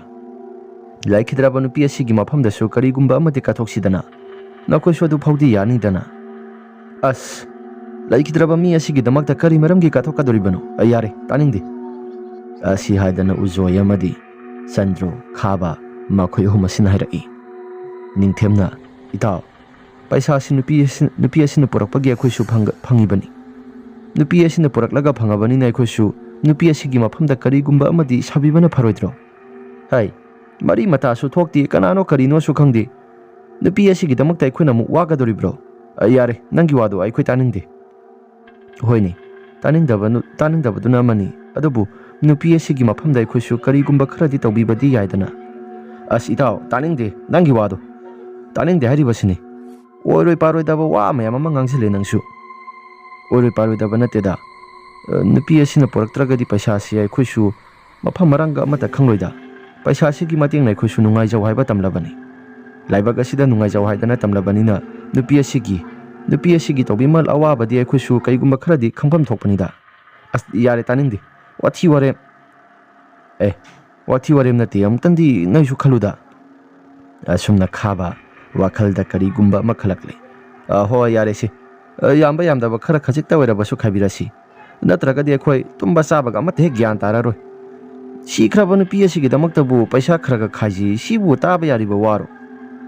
ꯑꯁꯨꯝꯅ ꯃꯈꯣꯏꯁꯤ ꯄꯩꯁꯥꯁꯤ ꯈꯔ ꯌꯦꯟꯊꯣꯛꯅꯗꯨꯅ ꯅꯨꯄꯤ ꯑꯁꯤꯒꯤꯗꯃꯛꯇꯅꯤ ꯍꯥꯏꯗꯅ ꯃꯈꯣꯏꯁꯨ ꯄꯩꯁꯥ ꯑꯁꯤ ꯌꯦꯟꯊꯣꯛꯂꯤ꯫ ꯑꯁꯨꯝꯅ ꯌꯦꯟꯊꯣꯛꯂꯛꯄ ꯃꯇꯝ ꯑꯁꯤꯗ ꯈꯥꯕꯗꯣ, ꯐꯔꯦꯁꯦ, ꯄꯩꯁꯥ ꯑꯁꯤ ꯌꯦꯟꯊꯣꯛꯄ ꯂꯣꯏꯔꯕꯅꯤꯅ ꯑꯩꯈꯣꯏꯁꯨ ꯌꯨꯝꯗ ꯍꯟꯅꯕ ꯇꯧꯔꯁꯤ꯫ ꯃꯇꯝ ꯑꯁꯤꯁꯨ ꯈꯔ ꯊꯦꯡꯖꯤꯜꯂꯛꯂꯤ, ꯆꯥꯎꯔꯥꯛꯄ ꯍꯧꯖꯤꯛ ꯐꯣꯟꯁꯨ ꯑꯃꯠꯇ ꯄꯥꯏꯅꯔꯛꯇꯦ꯫ ꯄꯨꯡ 11:30 ꯇꯥꯗꯨꯒꯤ ꯇꯧꯔꯝꯃꯅꯤ꯫ ꯑꯁꯨꯝꯅ ꯈꯥꯕꯁꯨ ꯅꯤꯡꯊꯦꯝꯒꯤ ꯇꯨꯡ ꯑꯣꯏꯔꯞꯅ ꯆꯠꯂꯤ꯫ ꯑꯗꯨꯒ ꯅꯤꯡꯊꯦꯝꯒꯤ ꯇꯨꯡ ꯑꯣꯏꯔꯞꯅ ꯆꯠꯂꯒ ꯁꯩꯇꯨꯞ ꯑꯃ ꯈꯨꯡꯒꯠꯂꯛꯂꯤ꯫ ꯅꯤꯡꯊꯦꯝꯗꯤ ꯀꯩꯁꯨ ꯊꯣꯏꯗꯣꯛꯄ ꯑꯃꯠꯇ ꯈꯟꯕ ꯇꯧꯗꯅ ꯑꯗꯨꯃꯛ ꯂꯩꯔꯤ꯫ ꯈꯥꯕꯅ ꯅꯤꯡꯊꯦꯝꯒꯤ ꯂꯨꯈꯝ ꯑꯁꯤꯗ ꯁꯩꯇꯨꯞ ꯑꯗꯨꯅ ꯄꯣꯞ ꯂꯥꯎꯅ ꯊꯣꯝꯃꯛꯏ꯫ ꯅꯤꯡꯊꯦꯝꯁꯨ ꯃꯁꯥꯁꯤ ꯂꯣꯡꯅ ꯍꯦꯛꯇ ꯇꯥꯏ꯫ ꯅꯤꯡꯊꯦꯝꯅ, ꯏꯇꯥꯎ ꯈꯥꯕ, ꯄꯩꯁꯥ ꯌꯦꯟꯅꯁꯤ ꯀꯥꯏꯅ ꯑꯁꯨꯛ ꯌꯥꯝꯕ ꯄꯩꯁꯥ ꯐꯪꯂꯒ ꯅꯔꯥꯏꯕꯛꯇꯨ ꯏꯪꯕ ꯁꯥꯕ꯭ꯔꯥ ꯌꯦꯡꯉꯨ꯫ ꯀꯔꯤ ꯊꯣꯛꯆꯩ ꯁꯥꯖꯩꯌꯦꯅ ꯄꯩꯁꯥ ꯃꯌꯥꯝꯁꯤꯡ ꯑꯁꯤ ꯅꯪꯁꯨ ꯐꯅꯤꯡꯗ꯭ꯔꯒꯗꯤ ꯅꯪꯒꯤ ꯐꯪꯉꯤꯕ ꯗꯁꯥ, ꯅꯪꯅ ꯍꯧꯖꯤꯛ ꯂꯩꯔꯤꯕ ꯐꯪꯉꯤꯕ ꯗꯁꯥꯁꯤ ꯃꯁꯤꯃꯛꯅꯤ꯫ ꯅꯪꯒꯤ ꯄꯩꯁꯥꯁꯤ ꯑꯩꯈꯣꯏ ꯃꯌꯥꯝ ꯆꯪꯂꯒ ꯂꯧꯕ ꯇꯥꯔꯦ꯫ ꯑꯁꯤ ꯍꯥꯏꯔꯝꯂꯕ ꯃꯇꯨꯡꯗ ꯉꯁꯥꯏ ꯃꯈꯩ ꯀꯩꯁꯨ ꯊꯣꯏꯗꯣꯛꯄ ꯇꯧꯕ ꯉꯝꯗꯕ ꯃꯃꯥꯟꯅꯕ ꯑꯍꯨꯝ ꯑꯁꯤꯁꯨ ꯄꯣꯞ ꯂꯥꯎꯅ ꯍꯦꯛꯇ ꯆꯩꯇꯨꯞ ꯃꯅꯥꯛ ꯋꯥꯏꯗ ꯈꯨꯜꯂꯒ, ꯍꯥꯏꯕꯗꯤ ꯃꯅꯥꯛ ꯅꯛꯄꯗ ꯇꯥꯔꯝꯕ ꯆꯩꯇꯨꯞ ꯃꯌꯥꯝꯁꯤꯡ ꯑꯗꯨ ꯈꯨꯡꯒꯠꯇꯅ ꯄꯣꯞ ꯂꯥꯎꯅ ꯍꯦꯛꯇ ꯊꯣꯝꯃꯤ꯫ ꯑꯁꯨꯝꯅ ꯅꯤꯡꯊꯦꯝꯒꯤ ꯃꯃꯥꯏ ꯃꯃꯤꯠ ꯑꯁꯤ ꯃꯈꯣꯏ ꯃꯔꯤ ꯆꯪꯗꯅ ꯄꯣꯞ ꯂꯥꯎꯅ ꯍꯦꯛꯇ ꯊꯣꯝꯕꯗ ꯃꯐꯝ ꯃꯔꯥꯡ ꯈꯪꯗꯅ ꯄꯨꯝꯆꯥꯏ ꯆꯥꯏꯔꯤ꯫ ꯆꯩꯇꯨꯞ ꯑꯗꯨꯁꯨ ꯌꯥꯝꯅ ꯀꯜꯂꯤ꯫ ꯑꯁꯨꯝꯅ ꯄꯣꯞ ꯊꯣꯝꯕ ꯍꯦꯟꯃꯟꯗꯅ ꯅꯤꯡꯊꯦꯝꯒꯤ ꯃꯁꯛ ꯑꯁꯤ ꯑꯃꯠꯇ ꯂꯧꯐꯝ ꯈꯪꯗ꯭ꯔꯤ꯫ ꯅꯤꯡꯊꯦꯝ ꯑꯁꯤ ꯃꯐꯝ ꯖꯒꯥ ꯑꯁꯤꯗ ꯇꯝꯊꯤꯅ ꯍꯥꯠꯂꯕ ꯃꯇꯨꯡꯗ ꯈꯥꯕꯅ, ꯈꯪꯉꯕ꯭ꯔꯥ? ꯑꯆꯨꯝꯕ ꯁꯥꯔꯤꯕꯅꯤ, ꯄꯨꯛꯆꯦꯜ ꯁꯦꯡꯉꯤꯕꯅꯤ ꯀꯥꯏꯅ ꯅꯪꯒꯤ ꯄꯩꯁꯥ ꯃꯌꯥꯝꯁꯤꯡ ꯑꯁꯤ ꯅꯨꯄꯤ ꯑꯁꯤꯒꯤꯗꯃꯛꯇꯅꯤ ꯍꯥꯏꯗꯅ ꯑꯩꯈꯣꯏ ꯃꯌꯥꯝ ꯑꯁꯤ ꯑꯄꯪꯕꯒꯨꯝ ꯂꯧꯈ꯭ꯔꯒ ꯅꯪꯅ ꯂꯣꯏꯅ ꯑꯣꯏꯊꯣꯛꯈꯤ ꯁꯤꯅꯤꯅꯦ꯫ ꯆꯣꯞꯃꯜꯂꯕꯁꯨ ꯑꯐꯕ ꯑꯃꯠꯇ ꯑꯣꯏꯗꯦ ꯍꯥꯏꯕꯗꯨ ꯃꯗꯨꯅꯤ꯫ ꯑꯐꯕ ꯇꯧꯕ ꯀꯔꯝꯕ ꯌꯥꯝꯅ ꯐꯕ ꯃꯤ ꯑꯃꯒꯨꯝꯅ ꯁꯥꯔꯗꯅ ꯈꯪꯕ꯭ꯔꯗꯣ? ꯌꯥꯝꯅ ꯆꯣꯞꯃꯜꯂꯕꯗꯤ ꯍꯥꯠꯄ ꯇꯥꯕꯅꯤ ꯅꯪꯁꯨ꯫ ꯑꯁꯤ ꯍꯥꯏꯔꯒ ꯅꯤꯡꯊꯦꯝ ꯑꯗꯨ ꯃꯐꯝ ꯖꯒꯥ ꯑꯗꯨꯃꯛꯇꯗ ꯁꯤꯈ꯭ꯔꯦ꯫ ꯅꯤꯡꯊꯦꯝꯒꯤ ꯑꯁꯤꯕ ꯍꯛꯆꯥꯡ ꯑꯁꯤ ꯃꯈꯣꯏ ꯑꯍꯨꯝ ꯆꯪꯗꯅ ꯋꯥꯄꯜ ꯃꯔꯛ ꯑꯗꯣꯝꯗ ꯈꯔ ꯆꯪꯁꯤꯜꯂꯒ ꯂꯪꯊꯣꯛꯂꯝꯂꯤ꯫ ꯅꯨꯄꯤ ꯑꯗꯨꯒꯤ ꯑꯁꯤꯕ ꯍꯛꯆꯥꯡ ꯑꯗꯨꯁꯨ ꯋꯥꯄꯜ ꯃꯔꯛ ꯂꯣꯝꯗ ꯂꯪꯊꯣꯛꯂꯝꯂꯤ꯫ ꯑꯁꯨꯝꯅ ꯋꯥꯄꯜ ꯃꯔꯛ ꯑꯗꯣꯝꯗꯣ ꯀꯅꯥꯒꯨꯝꯕ ꯑꯃꯠꯇꯅꯁꯨ ꯈꯪꯗ꯭ꯔꯤ ꯑꯁꯤꯕ ꯍꯛꯆꯥꯡ ꯑꯅꯤ ꯂꯩ ꯍꯥꯏꯕꯁꯤ꯫ ꯃꯁꯤꯒꯤ ꯃꯇꯨꯡꯗ ꯃꯈꯣꯏ ꯑꯍꯨꯝ ꯑꯁꯤꯁꯨ ꯍꯔꯥꯎꯗꯅ ꯂꯥꯛꯂꯤ꯫ ꯆꯟꯗ꯭ꯔꯣꯅ, ꯑꯁꯨꯛ ꯌꯥꯝꯅ ꯄꯪꯕ ꯃꯤꯁꯤꯕꯨ ꯂꯩꯔꯝꯈꯤꯗ꯭ꯔꯥ ꯍꯥꯏꯕꯅꯤꯗ꯫ ꯄꯩꯁꯥꯁꯤꯡ ꯑꯁꯤꯕꯨ ꯂꯩꯈꯤꯗ꯭ꯔꯕ ꯅꯨꯄꯤ ꯑꯁꯤꯒꯤ ꯃꯐꯝꯗ ꯀꯔꯤꯒꯨꯝꯕ ꯈꯔ ꯀꯠꯀꯦ ꯍꯥꯏꯅ ꯃꯣꯏꯊꯦꯝꯒꯁꯨ ꯇꯧꯔꯤ꯫ ꯎꯖꯣꯏꯅ, ꯃꯣꯏꯊꯦꯝ ꯇꯧꯕ ꯅꯠꯇꯦ, ꯄꯪꯕ ꯅꯠꯇꯦ, ꯃꯥꯒꯤꯅꯤ ꯍꯥꯏꯗꯅ ꯃꯆꯤꯜ ꯊꯤꯔꯒ ꯑꯣꯏꯖꯕ ꯊꯤꯔꯛꯏꯕꯅꯤ ꯏꯕꯨꯡꯉꯣ꯫ ꯅꯪꯒꯤ ꯋꯥꯈꯜꯂꯣꯟ ꯑꯁꯤꯅ ꯀꯗꯣꯝꯗꯒꯤ ꯂꯥꯛꯏꯕ ꯋꯥꯈꯜꯂꯣꯟꯅꯣ? ꯅꯠꯇꯦ, ꯃꯣꯔꯦꯒꯤ ꯀꯣꯛꯂꯣ? ꯈꯥꯕꯅ, ꯌꯥꯔꯦꯁꯦ, ꯃꯍꯥꯛꯅ ꯈꯜꯂꯤꯕ ꯋꯥꯈꯜꯂꯣꯟ ꯑꯗꯣ ꯂꯣꯏꯅ ꯊꯨꯒꯥꯏꯅꯕ ꯍꯥꯏꯗꯅ ꯑꯩꯁꯨ ꯄꯨꯝꯆꯥꯏ ꯆꯥꯏꯅꯕ ꯍꯥꯏꯗꯅ ꯍꯥꯟꯅ ꯃꯀꯣꯛꯇ ꯂꯨꯈꯝꯗ ꯄꯣꯞ ꯂꯥꯎꯅ ꯍꯥꯟꯅ ꯊꯣꯝꯃꯤꯗꯨꯅꯤ꯫ ꯍꯥꯠꯇꯣꯛꯈꯤꯕꯁꯤꯅ ꯐꯔꯕꯅꯤ꯫ ꯒ꯭ꯌꯥꯟ ꯃꯦꯟꯒ ꯇꯥꯗꯦ꯫ ꯃꯥꯒꯤꯗ ꯑꯣꯏꯒꯦ ꯍꯥꯏꯗꯅ ꯋꯥꯈꯜ ꯑꯁꯦ ꯈꯟꯖꯥꯟꯅꯔꯒ ꯃꯍꯥꯛꯁꯨ ꯑꯩꯒꯤꯅꯤ ꯍꯥꯏꯗꯅ, ꯃꯍꯥꯛꯀꯤ ꯑꯣꯏꯒꯦ ꯍꯥꯏꯗꯅ ꯃꯍꯥꯛꯅꯁꯨ ꯅꯨꯄꯤ ꯑꯗꯨꯒꯤꯗꯃꯛꯇ ꯀꯥꯏꯅ ꯑꯣꯏꯔꯣꯏ ꯄꯥꯔꯣꯏꯗꯕ꯫ ꯑꯗꯨꯅꯤ ꯑꯩꯁꯨ ꯋꯥꯈꯜ ꯈꯜꯂꯤꯕꯁꯤ, ꯁꯤꯈ꯭ꯔꯕ ꯅꯨꯄꯤ ꯑꯗꯨꯒꯤꯗꯃꯛꯇ ꯃꯍꯥꯛꯅ ꯀꯩꯗꯧꯒꯗꯣꯔꯤꯕꯅꯣ? ꯅꯠꯇꯦ, ꯁꯤꯈ꯭ꯔꯕ ꯊꯋꯥꯏ ꯑꯃꯅ ꯂꯥꯛꯑꯒ ꯑꯩꯈꯣꯏꯅ ꯎꯁꯣꯞ ꯃꯦꯂꯥ ꯀꯠꯂꯤꯕ ꯑꯗꯒꯤ ꯐꯤꯔꯣꯏꯒ ꯀꯠꯇꯅ ꯇꯧꯔꯤꯕ ꯃꯌꯥꯝꯁꯤꯡ ꯑꯁꯤꯕꯨ ꯍꯛꯊꯦꯡꯅꯅ ꯍꯦꯛꯇ ꯂꯧꯈ꯭ꯔꯕ꯭ꯔꯥ ꯍꯥꯏꯕꯅꯤꯗ꯫ ꯂꯧꯗꯦ, ꯀꯅꯥꯅ ꯈꯪꯖꯄꯣꯠꯅꯣ? ꯒ꯭ꯌꯥꯟ ꯃꯦꯟꯒ ꯇꯥꯕꯖꯥꯠ ꯅꯠꯇꯦ, ꯃꯊꯣꯡ ꯃꯔꯝ ꯈꯪꯕꯖꯥꯠ ꯅꯠꯇꯦ꯫ ꯅꯍꯥꯟꯋꯥꯏ ꯂꯥꯏꯔꯤꯛ ꯇꯝꯕ ꯃꯇꯝꯗ ꯃꯀꯣꯛ ꯆꯥꯛꯇꯅ ꯂꯥꯏꯔꯤꯛ ꯄꯨꯡꯄꯥꯗ ꯄꯥꯔꯒ ꯂꯥꯏꯔꯤꯛ ꯐꯈꯤꯕꯗꯨꯕꯨ ꯍꯧꯖꯤꯛ ꯋꯥꯏꯗ ꯂꯥꯏꯔꯤꯛ ꯐꯕꯅꯤ ꯀꯥꯏꯅ꯫ ꯑꯁꯤ ꯍꯥꯏꯔꯒ ꯃꯈꯣꯏꯁꯤ ꯑꯗꯨꯝ ꯂꯥꯛꯏ꯫ ꯉꯥꯏꯍꯥꯛꯇꯪꯒꯤ ꯃꯇꯨꯡꯗ Chandro amadi Ujoi makhoi mayum yauduna adumak sanghauri. Khaba su mahaki mayum tana adumak lai. Khaba na konthongda hek sanglakpa matamda isai ka nganggangdana huisiang ka khongdana adumak sanglakpani. Khaba na hek sanglakpa matamda mahaki tung thangba saruga somsida kanagumba amasu tung inaraktuna lakpagum mahaki masada phaurakpani. Khaba na tung thangba saruga sida kanano Chandro ra natraga Ujoi ra. Ai bhai noi amu inara ibro ha asi hairaga mamai leithoi adubu kanagumba amata leiramdi. Khaba masa singai. Khaba na kainoda haujik ni haktangi mamangda aigi tung asida kanagumba ama inarakpagumna sahum khara phangkhibado madubu karino onthokpanida. Asi hairaga khaba du mamai amuk leithoktuna satli. Asumna mahaki tung thangba saruga sida muksu suro launa muksu makhol khara thorakpani. Khaba na kainoda tung thangba saruga sida suro lauraga lai aduga tauriba Khaba su masasi yusu khara ngaubaga mahaki wakhalsi kaya thodokna suakiba phaudana mahaki masasi adumak lakpani. Asumna khaba mangol mathak aduda haipe kakhalakpa horakpa matamda istia leiriba maike somdo kakhalakpa matamni. Khaba na aigi sasi karigumba amadi sawma amadi phawida karino sibo kasu thodokpa oiramoida. Aigi tung asida kanagumba ama kaubagumna aigi sasi phaurakida hairaga khaba mamai leithoktuna amuk yengi. Konthong asida kanagumba ama musimuna hekta lepi. Khaba na ngasai ningthem hakhibaduda tauriba sala oiramoida. Aina hairiba wasi yumgi miyosing amuk tarabadi aisi mi hatpani haidana amuk khankhikadoribani. Oiramoida wakhalda sum pungkhanda khanjilaga leiri. Hairaga khaba su thong asi hangdoklaga adumak sanglai. Ngaihaktangi matungda mama hoi sisu khaba lakpa ngairambani. Ima ai lae. Ibungo nangi nasada yomibaduna karino. Ima lambida paisa khara taraga leirami. Paisa khara khulakpani.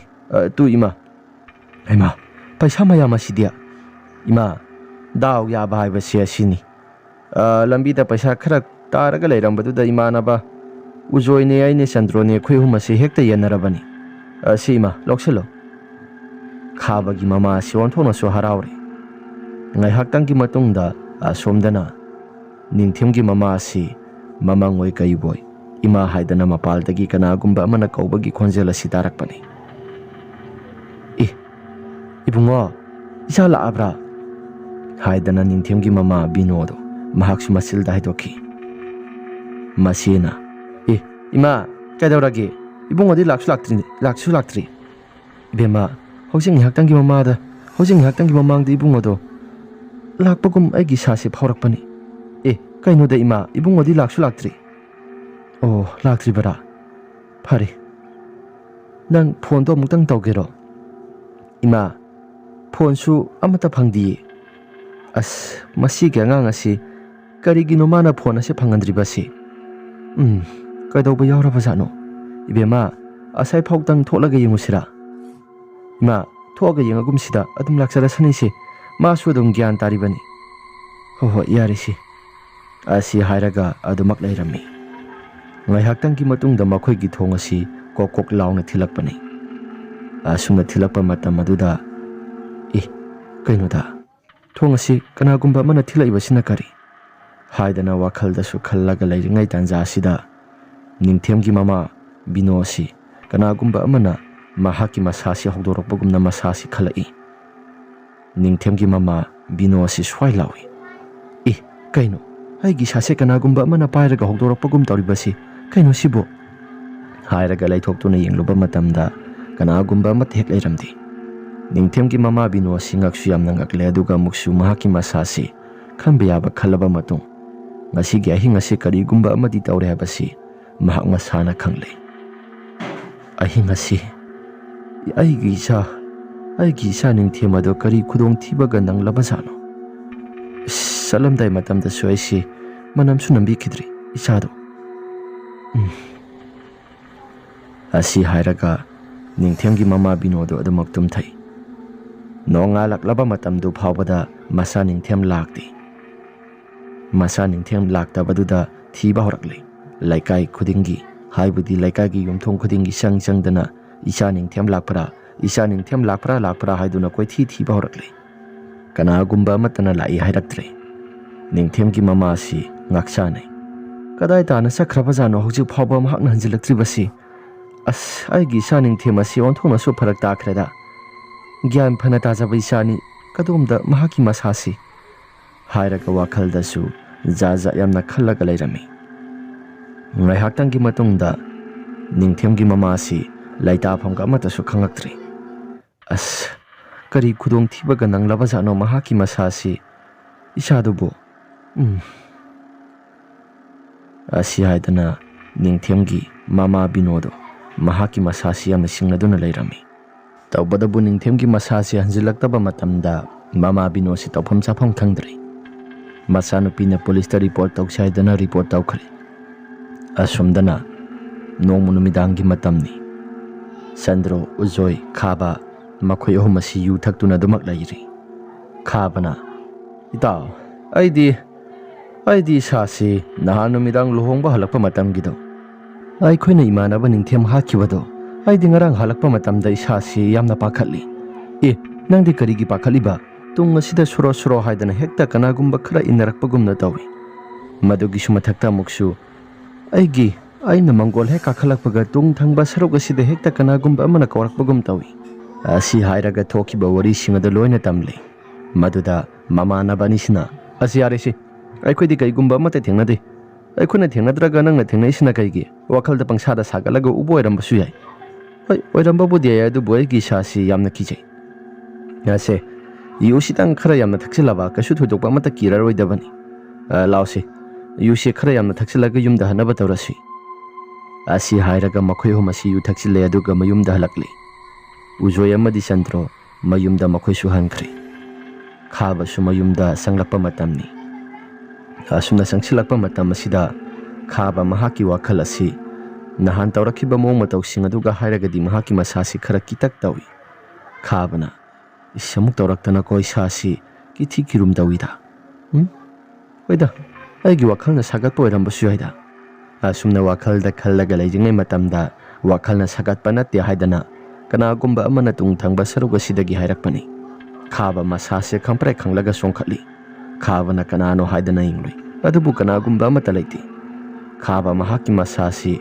ꯀꯤꯊꯤ ꯀꯤꯔꯨꯝ ꯇꯧꯔꯒ ꯄ꯭ꯔꯞ ꯆꯪꯂꯛꯄꯅꯤ ꯈꯥꯕꯒꯤ ꯇꯨꯡ ꯊꯪꯕ ꯁꯔꯨꯛ ꯑꯁꯤꯗ ꯀꯅꯥꯒꯨꯝꯕ ꯑꯃꯅ ꯈꯥꯕ ꯍꯥꯏꯔꯒ ꯀꯧꯔꯛꯄꯅꯤ ꯈꯥꯕꯁꯨ ꯐꯠ ꯂꯩꯊꯣꯛꯇꯨꯅ ꯍꯦꯛ ꯌꯦꯡꯂꯨꯕ ꯃꯇꯝꯗ ꯀꯅꯥꯒꯨꯝꯕ ꯑꯃ ꯑꯣꯏꯗꯨꯅ ꯂꯩꯔꯝꯃꯤ ꯀꯣꯟꯊꯣꯡ ꯑꯁꯤꯗ ꯃꯁꯛ ꯎꯗꯕ ꯅꯨꯄꯥ ꯑꯃꯅ ꯈꯥꯕ ꯍꯥꯏꯔꯒ ꯑꯗꯨꯃꯛ ꯀꯧꯗꯨꯅ ꯂꯩꯔꯝꯃꯤ ꯈꯥꯕꯅ ꯀꯅꯥꯅꯣ ꯑꯗꯒꯤꯁꯤ ꯑꯁ ꯁꯤꯕꯨ ꯀꯔꯤꯅꯣ ꯑꯁꯤ ꯍꯥꯏꯔꯒ ꯈꯥꯕ ꯃꯍꯥꯛꯁꯨ ꯑꯗꯨꯝ ꯆꯨꯝꯗ꯭ꯔꯤꯡ ꯆꯨꯝꯅ ꯂꯦꯞꯄꯒ ꯂꯩ ꯉꯥꯏꯍꯥꯛꯇꯪꯒꯤ ꯃꯇꯨꯡꯗ ꯈꯥꯕ ꯃꯃꯥꯟꯅꯕ ꯑꯃꯒꯤ ꯁꯛꯇꯝꯗ ꯀꯣꯟꯊꯣꯡꯗ ꯂꯦꯞꯄꯒ ꯂꯩꯔꯤꯕ ꯃꯤꯁꯛ ꯑꯗꯨꯅ ꯈꯥꯕ ꯑꯩ ꯆꯥꯛ ꯌꯥꯝꯅ ꯂꯥꯝꯃꯤ ꯅꯪ ꯉꯥꯏꯍꯥꯛꯇꯪ ꯊꯣꯛꯂꯛꯎ ꯍꯥꯏꯗꯅ ꯈꯥꯕꯗꯣ ꯀꯧꯊꯣꯔꯛꯂꯤ ꯈꯥꯕꯁꯨ ꯏꯆꯝ ꯆꯝꯅ ꯌꯨꯒꯤ ꯅꯤꯁꯥꯒ ꯄꯨꯂꯞ ꯑꯗꯨꯃꯛ ꯃꯍꯥꯛꯁꯨ ꯊꯣꯛꯇꯨꯅ ꯌꯦꯡꯂꯨꯏ ꯑꯁꯨꯝꯅ ꯊꯣꯛꯇꯨꯅ ꯍꯦꯛ ꯌꯦꯡꯂꯨꯕ ꯃꯇꯝꯗ ꯀꯣꯟꯊꯣꯡ ꯍꯦꯛ ꯊꯣꯛꯄꯒ ꯃꯤꯁꯛ ꯑꯗꯨ ꯁ꯭ꯋꯥꯏ ꯂꯥꯎꯅ ꯍꯦꯛꯇ ꯃꯥꯡꯈꯤ ꯃꯐꯝ ꯃꯔꯥꯡ ꯈꯪꯗꯅ ꯀꯅꯥꯒꯨꯝꯕ ꯑꯃꯅ ꯂꯥꯛꯅ ꯅꯣꯛꯄꯒꯨꯝꯅ ꯃꯈꯣꯜ ꯈꯔꯁꯨ ꯇꯥꯔꯛꯄꯅꯤ ꯈꯥꯕ ꯀꯣꯟꯊꯣꯡ ꯂꯣꯝꯗ ꯆꯪꯒꯦ ꯍꯥꯏꯗꯅ ꯃꯃꯥꯏ ꯑꯁꯤ ꯐꯠ ꯂꯩꯁꯤꯜꯂꯤ ꯑꯗꯨꯕꯨ ꯀꯣꯟꯊꯣꯡ ꯑꯁꯤꯗ ꯆꯪꯕ ꯌꯥꯕꯒꯤ ꯈꯨꯗꯣꯡꯆꯥꯕꯗꯨꯗꯤ ꯈꯥꯕ ꯃꯍꯥꯛꯀꯤ ꯃꯃꯤꯠꯇꯒꯤ ꯑꯃꯠꯇ ꯎꯕ ꯐꯪꯗ꯭ꯔꯤ ꯈꯥꯕꯅ ꯀꯣꯟꯊꯣꯡ ꯑꯁꯤꯗ ꯍꯧꯖꯤꯛꯋꯥꯏꯗ ꯀꯅꯥꯒꯨꯝꯕ ꯑꯃ ꯂꯩꯔꯝꯕꯗꯣ ꯀꯗꯥꯏ ꯇꯥꯅ ꯆꯠꯈ꯭ꯔꯕ ꯑꯁꯤ ꯍꯥꯏꯔꯒ ꯈꯥꯕ ꯃꯍꯥꯛꯀꯤ ꯃꯁꯥꯁꯤ ꯋꯥꯈꯜꯗ ꯖꯥꯠ ꯌꯥꯝꯅ ꯈꯜꯂꯤ ꯀꯣꯟꯊꯣꯡ ꯑꯁꯤ ꯅꯥꯄꯤꯅ ꯄꯨꯡꯁꯣꯡ ꯁꯣꯡꯂꯒ ꯃꯈꯣꯏꯒꯤ ꯀꯣꯟꯊꯣꯡ ꯑꯗꯨ ꯆꯪꯐꯝꯗꯨꯔ ꯍꯥꯏꯗꯨꯅ ꯒ꯭ꯌꯥꯟ ꯃꯦꯟ ꯇꯥꯗꯕ ꯃꯈꯩ ꯑꯃꯗ ꯑꯃꯨꯛ ꯆꯪꯉꯒ ꯌꯦꯡꯉꯤ ꯃꯍꯥꯛꯀꯤ ꯀꯣꯟꯊꯣꯡ ꯑꯣꯏꯔꯝꯗꯦ ꯑꯁꯨꯝꯅ ꯂꯩꯔꯤꯉꯩ ꯃꯇꯝꯗ ꯀꯅꯥꯒꯨꯝꯕ ꯃꯤꯁꯛ ꯑꯃ ꯈꯥꯕ ꯃꯍꯥꯛꯀꯤ ꯇꯨꯡ ꯊꯪꯕ ꯁꯔꯨꯛ ꯑꯁꯤꯗ ꯂꯥꯛꯄꯒꯨꯝꯅ ꯁꯑꯣꯡ ꯈꯔ ꯐꯪꯂꯛꯄꯅꯤ ꯈꯥꯕꯁꯨ ꯇꯨꯡ ꯂꯩꯊꯣꯛꯇꯨꯅ ꯌꯦꯡꯂꯨꯏ ꯑꯁꯨꯝꯅ ꯌꯦꯡꯂꯨꯕ ꯃꯇꯝꯗ ꯀꯅꯥꯒꯨꯝꯕ ꯑꯃꯠꯇ ꯂꯩꯔꯝꯗꯦ ꯈꯥꯕꯅ ꯀꯣꯟꯊꯣꯡ ꯑꯁꯤꯗ ꯀꯅꯥꯒꯨꯝꯕ ꯑꯃꯠꯇ ꯂꯩꯔꯝꯗꯦ ꯍꯧꯖꯤꯛ ꯉꯥꯏꯍꯥꯛꯇꯪꯒꯤ ꯃꯃꯥꯡꯗ ꯑꯩꯒꯤ ꯇꯨꯡꯗ ꯂꯦꯞꯄꯒ ꯂꯩꯔꯝꯕ ꯀꯅꯥꯒꯨꯝꯕ ꯑꯃ ꯂꯥꯛꯄꯒꯨꯝꯅ ꯁꯑꯣꯡ ꯈꯔ ꯐꯪꯈꯤꯕꯗꯣ ꯃꯗꯨꯕꯨ ꯀꯔꯤꯅꯣ ꯍꯥꯏꯗꯅ ꯈꯥꯕ ꯋꯥꯈꯜꯗꯁꯨ ꯖꯥꯠꯈꯜꯂꯒ ꯃꯍꯥꯛꯁꯨ ꯑꯗꯨꯝ ꯂꯩꯔꯝꯃꯤ ꯈꯥꯕꯅ ꯃꯈꯣꯏꯒꯤ ꯆꯪꯐꯝ ꯀꯣꯟꯊꯣꯡ ꯑꯗꯨꯝꯗꯣ ꯀꯗꯣꯝꯗꯅꯣ ꯍꯥꯏꯔꯒ ꯂꯩꯗꯅ ꯌꯦꯡꯕ ꯃꯇꯝꯗ ꯀꯣꯟꯊꯣꯡ ꯆꯪꯐꯝ ꯑꯗꯨ ꯊꯤꯕ ꯐꯪꯗ꯭ꯔꯤ ꯑꯁꯨꯝꯅ ꯂꯩꯔꯤꯉꯩ ꯃꯇꯝꯗ ꯀꯅꯥꯒꯨꯝꯕ ꯑꯃꯅ ꯄꯣꯞ ꯂꯥꯎꯅ ꯊꯥꯔꯛꯂꯦ ꯈꯥꯕ ꯃꯃꯥꯏ ꯑꯗꯨ ꯈꯪꯂꯩ ꯂꯩꯊꯣꯛꯎꯕ ꯃꯇꯝꯗ ꯌꯥꯝꯅ ꯀꯤꯔꯕ ꯁꯛꯇꯝ ꯑꯃꯗ ꯅꯤꯡꯊꯦꯝꯒꯤ ꯃꯀꯣꯛ ꯑꯗꯨ ꯄꯨꯡꯀꯥꯏ ꯀꯥꯏꯔꯒ ꯂꯩꯔꯝꯃꯤ꯫ ꯃꯍꯥꯛꯀꯤ ꯇꯨꯡ ꯊꯪꯕ ꯁꯔꯨꯛ ꯑꯗꯣꯝꯗꯅ ꯅꯨꯄꯤ ꯑꯃꯒꯤ ꯁꯛꯇꯝꯗ ꯂꯩꯔꯝꯃꯤ꯫ ꯅꯨꯄꯤ ꯑꯁꯤ ꯑꯇꯩ ꯀꯅꯥꯒꯨꯝꯕ ꯑꯃꯠꯇ ꯅꯠꯇꯦ, ꯃꯈꯣꯏꯅ ꯌꯦꯟꯊꯣꯛꯅꯈꯤꯕ ꯄꯩꯁꯥ ꯄꯨꯔꯛꯄ ꯅꯨꯄꯤ ꯑꯗꯨꯅꯤ꯫ ꯈꯥꯕꯅ "ꯅꯤꯡꯊꯦꯝ, ꯅꯪ ꯑꯩꯒꯤ ꯊꯋꯥꯏꯁꯤ ꯑꯃꯨꯛꯇ ꯀꯜꯂꯨ, ꯅꯤꯡꯊꯦꯝ, ꯑꯩꯒꯤ ꯊꯋꯥꯏꯁꯤ ꯑꯃꯨꯛꯇ ꯀꯜꯂꯨ"꯫ ꯑꯁꯨꯝꯅ ꯍꯥꯏꯅ ꯈꯥꯕ ꯃꯍꯥꯛꯀꯤ ꯃꯁꯥꯁꯤ ꯃꯈꯥꯗ ꯀꯨꯜꯂꯒ ꯈꯨꯔꯝꯃꯤ꯫ ꯑꯁꯨꯝꯅ ꯂꯩꯔꯤꯉꯩ ꯃꯇꯝꯗ ꯈꯥꯕꯁꯤ ꯌꯦꯡꯈꯠꯂꯛꯄ ꯃꯇꯝꯗ ꯀꯅꯥꯒꯨꯝꯕ ꯑꯃꯠꯇꯁꯨ ꯂꯩꯔꯝꯗ꯭ꯔꯦ꯫ ꯇꯧꯔꯤꯕ ꯃꯑꯣꯡ ꯃꯇꯧꯁꯤꯡ ꯑꯁꯤꯗ ꯈꯥꯕ ꯃꯍꯥꯛꯀꯤ ꯃꯁꯥꯁꯤ ꯑꯃꯨꯛꯁꯨ ꯀꯤꯔꯛꯂꯦ, ꯑꯗꯨꯒ ꯑꯃꯨꯛꯁꯨ ꯂꯩꯗꯅ ꯌꯦꯡꯉꯒ ꯈꯥꯕ ꯃꯍꯥꯛꯀꯤ ꯋꯥꯈꯜ ꯑꯁꯤ ꯆꯣꯏꯕ ꯍꯧꯔꯛꯂꯦ꯫ "ꯅꯤꯡꯊꯦꯝ, ꯏꯇꯥꯎ ꯅꯨꯡꯁꯤꯕ, ꯑꯩꯕꯨ ꯑꯃꯨꯛꯇ ꯀꯟꯕꯤꯌꯨ, ꯏꯇꯥꯎ"꯫ ꯑꯁꯨꯝꯅ ꯀꯧꯖꯔꯕꯁꯨ ꯅꯤꯡꯊꯦꯝ ꯃꯁꯛꯇꯤ ꯎꯗ ꯑꯀꯣꯏꯕꯗ ꯃꯍꯥꯛꯀꯤ ꯈꯣꯟꯖꯦꯜꯁꯤꯡ ꯑꯁꯤꯅ ꯀꯣꯏꯄꯥꯏ ꯄꯥꯏꯔꯒ ꯅꯣꯛꯇꯨꯅ ꯃꯈꯣꯜ ꯈꯔꯁꯨ ꯊꯣꯔꯛꯂꯤ꯫ ꯅꯤꯡꯊꯦꯝꯅ "ꯀꯔꯤ? ꯑꯩꯒꯤ ꯊꯋꯥꯏꯁꯤꯕꯨ ꯅꯈꯣꯏ ꯑꯍꯨꯝ ꯆꯪꯗꯨꯅ ꯍꯥꯠꯈꯤꯕ ꯅꯠꯇ꯭ꯔꯥ? ꯑꯗꯨꯒ ꯍꯧꯖꯤꯛ ꯋꯥꯏꯗ ꯑꯩꯕꯨ ꯑꯩꯒꯤ ꯊꯋꯥꯏꯁꯤ ꯑꯃꯨꯛꯇꯗꯤ ꯀꯟꯕꯤꯌꯨ ꯍꯥꯏꯗꯅ ꯍꯥꯏꯖꯕꯁꯨ ꯁꯥꯔꯤ?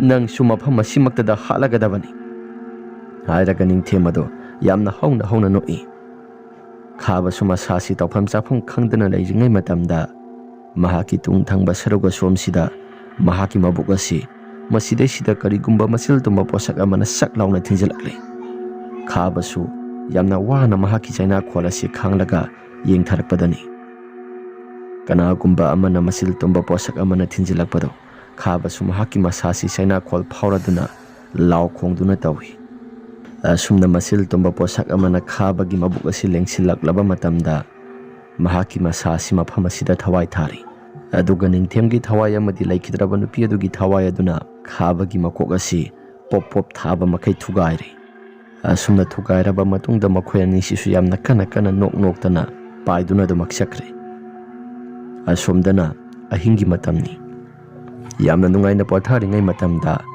ꯎꯖꯣꯏꯗꯣ ꯃꯍꯥꯛꯀꯤ ꯃꯃꯪꯗ ꯌꯥꯝꯅ ꯁꯥꯊꯤꯕ ꯃꯪ ꯑꯃ ꯃꯪꯂꯛꯏ꯫ ꯃꯃꯥꯟꯅꯕ ꯅꯤꯡꯊꯦꯝ ꯑꯁꯤ ꯂꯥꯛꯑꯒ "ꯑꯩꯒꯤ ꯄꯩꯁꯥ ꯄꯤꯌꯨ, ꯑꯩꯒꯤ ꯄꯩꯁꯥ ꯁꯔꯨꯛ ꯄꯤꯌꯨ, ꯑꯩꯒꯤ ꯄꯩꯁా ꯁꯔꯨꯛ ꯄꯤꯗ꯭ꯔꯒꯗꯤ ꯅꯪꯁꯨ ꯑꯩꯅ ꯍꯥꯠꯀꯅꯤ" ꯍꯥꯏꯗꯅ ꯎꯖꯣꯏꯒꯤ ꯃꯃꯪꯗꯣ ꯌꯥꯝꯅ ꯁꯥꯊꯤꯅ ꯀꯩꯒꯨꯝꯕ ꯈꯔ ꯎꯕ ꯍꯧꯔꯛꯄꯅꯤ꯫ ꯅꯨꯄꯤ ꯑꯃꯒꯤ ꯈꯣꯟꯖꯦꯜꯗꯁꯨ "ꯑꯩꯒꯤ ꯊꯋꯥꯏꯁꯤꯅ ꯅꯈꯣꯏꯒꯤ ꯊꯋꯥꯏꯁꯨ ꯂꯣꯏꯅ ꯁꯠꯀꯅꯤ, ꯂꯣꯏꯅ ꯍꯥꯠꯀꯅꯤ" ꯍꯥꯏꯗꯅ ꯅꯨꯄꯤ ꯑꯃꯅ ꯌꯥꯝꯅ ꯀꯟꯅ ꯂꯥꯎ ꯈꯣꯡꯗꯨꯅ ꯂꯥꯛꯄꯁꯨ ꯎꯖꯣꯏꯒꯤ ꯃꯪꯗ ꯊꯥꯔꯛꯂꯤ꯫ ꯎꯖꯣꯏ ꯑꯁꯨꯝꯅ ꯂꯩꯔꯤꯉꯩ ꯃꯇꯝꯗ ꯃꯍꯥꯛꯀꯤ ꯃꯃꯪ ꯑꯁꯤ ꯃꯤꯀꯞ ꯈꯪꯊꯣꯛ ꯊꯣꯛꯂꯛꯄꯅꯤ꯫ ꯎꯖꯣꯏ ꯃꯁꯥ ꯄꯨꯝꯕ ꯍꯨꯃꯥꯡꯅ ꯄꯨꯡꯂꯨꯞ ꯂꯨꯞꯄꯤ꯫ ꯎꯖꯣꯏꯅ "ꯏꯁ, ꯀꯩꯅꯣꯗ, ꯍꯧꯖꯤꯛ ꯉꯥꯏꯍꯥꯛꯇꯪꯒꯤ ꯃꯪꯗ ꯎꯈꯤꯕ ꯃꯌꯥꯝꯁꯤꯡ ꯑꯗꯨꯗꯤ ꯇꯁꯦꯡꯅ ꯑꯩꯕꯨ ꯃꯪꯗꯒ ꯀꯩꯅꯣ ꯈꯔ ꯎꯔꯤꯕꯗꯣ ꯑꯗꯨ ꯑꯁꯦꯡꯕꯃꯛꯀꯤ ꯑꯣꯏꯔꯤꯕ꯭ꯔꯥ?" ꯍꯥꯏꯗꯅ ꯋꯥꯈꯜꯗꯁꯨ ꯈꯜꯂꯤ꯫ ꯑꯁꯨꯝꯅ ꯂꯩꯔꯤꯉꯩ ꯃꯇꯝꯗ ꯊꯣꯡ ꯑꯁꯤ ꯇꯣꯛ ꯂꯥꯎꯅ ꯊꯤꯜꯂꯛꯄꯅꯤ꯫ ꯎꯖꯣꯏꯅ "ꯀꯅꯥꯅꯣ ꯑꯍꯤꯡꯒꯤ ꯃꯇꯝ ꯑꯁꯤꯗ?" "ꯏꯇꯥꯎ, ꯑꯩꯅꯤ, ꯈꯥꯕꯅꯤ꯫ ꯑꯩꯒꯤ ꯁꯥꯁꯤ ꯌꯥꯝꯅ ꯏꯪꯂꯤ, ꯃꯄꯥꯟꯗ ꯑꯃꯨꯛꯇꯪ ꯊꯣꯛꯄꯤꯔꯛꯂꯒ ꯅꯪꯒꯤ ꯐꯩꯖꯨꯞ ꯐꯤꯗꯣ ꯑꯃꯨꯛꯇꯪ ꯄꯨꯊꯣꯔꯛꯀꯦꯔꯣ?" "ꯈꯥꯕ, ꯅꯪꯗꯤ ꯌꯨꯝꯗ ꯀꯩꯗꯧꯔꯕ?" "ꯌꯨꯝꯗꯣ ꯆꯪꯒꯦ ꯍꯥꯏꯕ ꯌꯥꯗ꯭ꯔꯦ, ꯕꯕꯥꯒ ꯏꯃꯥꯒꯅ ꯈꯠꯅꯔꯛꯂꯦ. ꯕꯕꯥꯒ ꯏꯃꯥꯒ ꯈꯠꯅꯕꯗ ꯑꯩꯁꯨ ꯑꯗꯨꯝ ꯌꯥꯎꯁꯟꯕꯗꯨꯗ ꯑꯩꯁꯦ ꯌꯨꯝꯗ ꯆꯪꯕꯁꯨ ꯏꯀꯥꯏꯔꯦ." ꯑꯁꯨꯝꯅ ꯃꯀꯣꯛ ꯃꯃꯩ ꯁꯝꯅꯗꯕ ꯋꯥ ꯃꯌꯥꯝ ꯑꯃ ꯉꯥꯡꯂꯛꯄ ꯑꯗꯨꯒ ꯑꯃꯨꯛꯁꯨ ꯃꯍꯥꯛꯀꯤ ꯃꯁꯥꯁꯤ ꯊꯥꯖꯕꯁꯨ ꯉꯝꯗꯕꯅꯤ꯫ ꯑꯗꯨꯕꯨ ꯎꯖꯣꯏ ꯑꯃꯕꯨ ꯑꯣꯏꯔꯦ ꯃꯃꯥꯟꯅꯕ ꯑꯣꯏꯔꯕꯅꯤꯅ ꯃꯍꯥꯛꯁꯨ ꯃꯁꯥꯁꯤ ꯏꯪꯂꯦ ꯍꯥꯏꯕ ꯄꯥꯎ ꯑꯁꯤ ꯇꯥꯕꯗ ꯄ꯭ꯔꯞ ꯊꯣꯛꯏ꯫ ꯎꯖꯣꯏꯅ "ꯈꯥꯕ" ꯑꯁꯨꯝꯅ ꯀꯧꯔꯛꯄꯅꯤ꯫ ꯈꯥꯕꯁꯨ ꯀꯔꯤꯒꯨꯝꯕ ꯑꯃꯠꯇ ꯈꯨꯝꯂꯛꯈꯤꯗ꯭ꯔꯦ꯫ ꯎꯖꯣꯏꯅ "ꯍꯧꯖꯤꯛ ꯋꯥꯏꯗ ꯀꯧꯔꯝꯕꯗꯥꯏꯅꯦ, ꯑꯗꯨꯒ ꯀꯗꯥꯏ ꯇꯥꯅ ꯆꯠꯈ꯭ꯔꯕꯖꯥꯠꯅꯣ?" ꯑꯁꯤ ꯍꯥꯏꯔꯒ ꯎꯖꯣꯏꯗꯣ ꯃꯆꯤꯜꯗ ꯀꯩꯅꯣ ꯈꯔꯁꯨ ꯁꯣꯜꯂꯤ꯫ ꯉꯥꯏꯍꯥꯛꯇꯪꯒꯤ ꯃꯇꯨꯡꯗ ꯎꯖꯣꯏ ꯀꯣꯟꯊꯣꯡ ꯃꯄꯥꯜꯗ ꯀꯅꯥꯒꯨꯝꯕ ꯑꯃ ꯂꯦꯞꯄꯒ ꯂꯩꯕꯗꯣ ꯎꯖꯣꯏꯅ ꯎꯔꯛꯄꯅꯤ꯫ ꯎꯖꯣꯏꯅ "ꯑꯥꯗ ꯂꯩꯔꯤꯁꯤ ꯑꯣꯏꯔꯝꯕ ꯇꯥꯔꯦ, ꯊꯣꯛꯑꯒ ꯌꯦꯡꯉꯨꯔꯒꯦ" ꯑꯁꯤ ꯍꯥꯏꯗꯅ ꯊꯣꯛꯑꯒ ꯌꯦꯡꯉꯨꯔꯦ꯫ ꯑꯗꯨꯕꯨ ꯀꯩꯁꯨ ꯊꯣꯏꯗꯣꯛꯄ ꯑꯃꯠꯇ ꯂꯩꯔꯝꯗꯦ꯫ ꯎꯖꯣꯏ ꯃꯁꯥꯁꯤ ꯉꯛꯂꯦ꯫ ꯀꯩꯅꯣꯗ, ꯍꯧꯖꯤꯛ ꯉꯥꯏꯍꯥꯛꯇꯪꯒꯤ ꯃꯃꯥꯡꯗ ꯌꯦꯡꯉꯝꯕꯗꯨꯁꯨ ꯑꯃꯨꯛ ꯂꯩꯔꯝꯗ꯭ꯔꯦ, ꯑꯗꯨꯒ ꯑꯩꯒꯤ ꯏꯁꯥꯁꯤ ꯏꯉꯥꯎ ꯉꯥꯎꯔꯕ꯭ꯔꯥ ꯍꯥꯏꯗꯅ ꯋꯥꯈꯜꯗꯁꯨ ꯈꯜꯂꯤ꯫ ꯎꯖꯣꯏ ꯃꯃꯥꯏ ꯂꯩꯊꯣꯛꯇꯨꯅ ꯄ꯭ꯔꯞ ꯆꯪꯒꯦ ꯍꯥꯏꯗꯅ ꯇꯧꯕ ꯃꯇꯝꯗ ꯃꯃꯥꯡꯃꯛꯁꯤꯗ ꯀꯅꯥꯒꯨꯝꯕ ꯑꯃ ꯂꯩꯕꯒꯨꯝꯅ ꯁꯍꯨꯝ ꯈꯔꯁꯨ ꯐꯪꯏ꯫ ꯎꯖꯣꯏꯅ ꯐꯠ ꯂꯩꯊꯣꯛꯇꯨꯅ ꯌꯦꯡꯂꯨꯕ ꯃꯇꯝꯗꯁꯨ ꯀꯅꯥꯒꯨꯝꯕ ꯑꯃꯠꯇꯁꯨ ꯂꯩꯇꯕꯅꯤ꯫ ꯑꯁꯨꯝꯅ ꯈꯔ ꯆꯠꯂꯕ ꯃꯇꯝꯗ ꯃꯍꯥꯛꯀꯤ ꯇꯨꯡ ꯊꯪꯕ ꯁꯔꯨꯛ ꯑꯁꯤꯗ ꯎꯖꯣꯏ ꯍꯥꯏꯗꯅ ꯀꯧꯔꯛꯂꯦ꯫ ꯎꯖꯣꯏ ꯀꯔꯤꯅꯣ ꯍꯥꯏꯗꯅ ꯐꯠ ꯂꯩꯊꯣꯛꯇꯨꯅ ꯍꯦꯛ ꯌꯦꯡꯂꯨꯕ ꯃꯇꯝꯗ mahaki masase swai lawi. Mamanaba ningthem makok ikai kaina yamna phibam ase mong matau isa sadana leiramba mong matau sing aduda mahaki masase khampre khangle. Ujoina nang kanano asumna hek haiba matamda swai laun hekta mangkhre ningthem gi thawai ado. Ujoi prap sensilai konthong asida makhong ase kan gi haidana tawba matamda makhoi gi konthong ase lisilaga sangge haiba singamdri. Ujoi mahaki masase kana gumba mana phaba gi mo matau torokpa mo matau sing asida ujoi mahaki masase ngakpana su kham tingle. Aduga muksu mahaki masase lauge tawbada khanaudagi wa amata tholau haiba yakhidre. Ujoi gi mamang maksida yamna kiraba saktam amada ningthem gi saktam ado mami tapna tarakle. Ujoina itaw ai gi thawai samukta kallu ai nangi paisado ai singi. Ujoina hairakliba wafam maduda ningthem adumak nokhi tawraga yamna kiraba sakpham amada leirami. Ngai haktangi matungda nupi adugi thawai du su thorakle. Nupi adugi thawai du hek tholakpa matamda Ujoi mahaki masase hena ki khalakle. Nupi aduna kari aigi paisa sing adubu nakhoi mayam sangduna yanaba aduga kaisu leitraba paisa khara gidamakta mi amagi mamal yamlaba thawai bu nakhoina tamthina hatpa nakhoi su lemna amata tharoi. Asi haidana nupi adugi thawai duna yamna ngangna hairaklaga nokhedana mahaki mathawai si koi pai ba horakle. Ningthem ge thawai si su phatlauna mangkhre. Ujoi su prap sangge haidana tawba matamda mahaki mangak samasi kari gumba posak amana kisimbagumna lahkatpa horakle.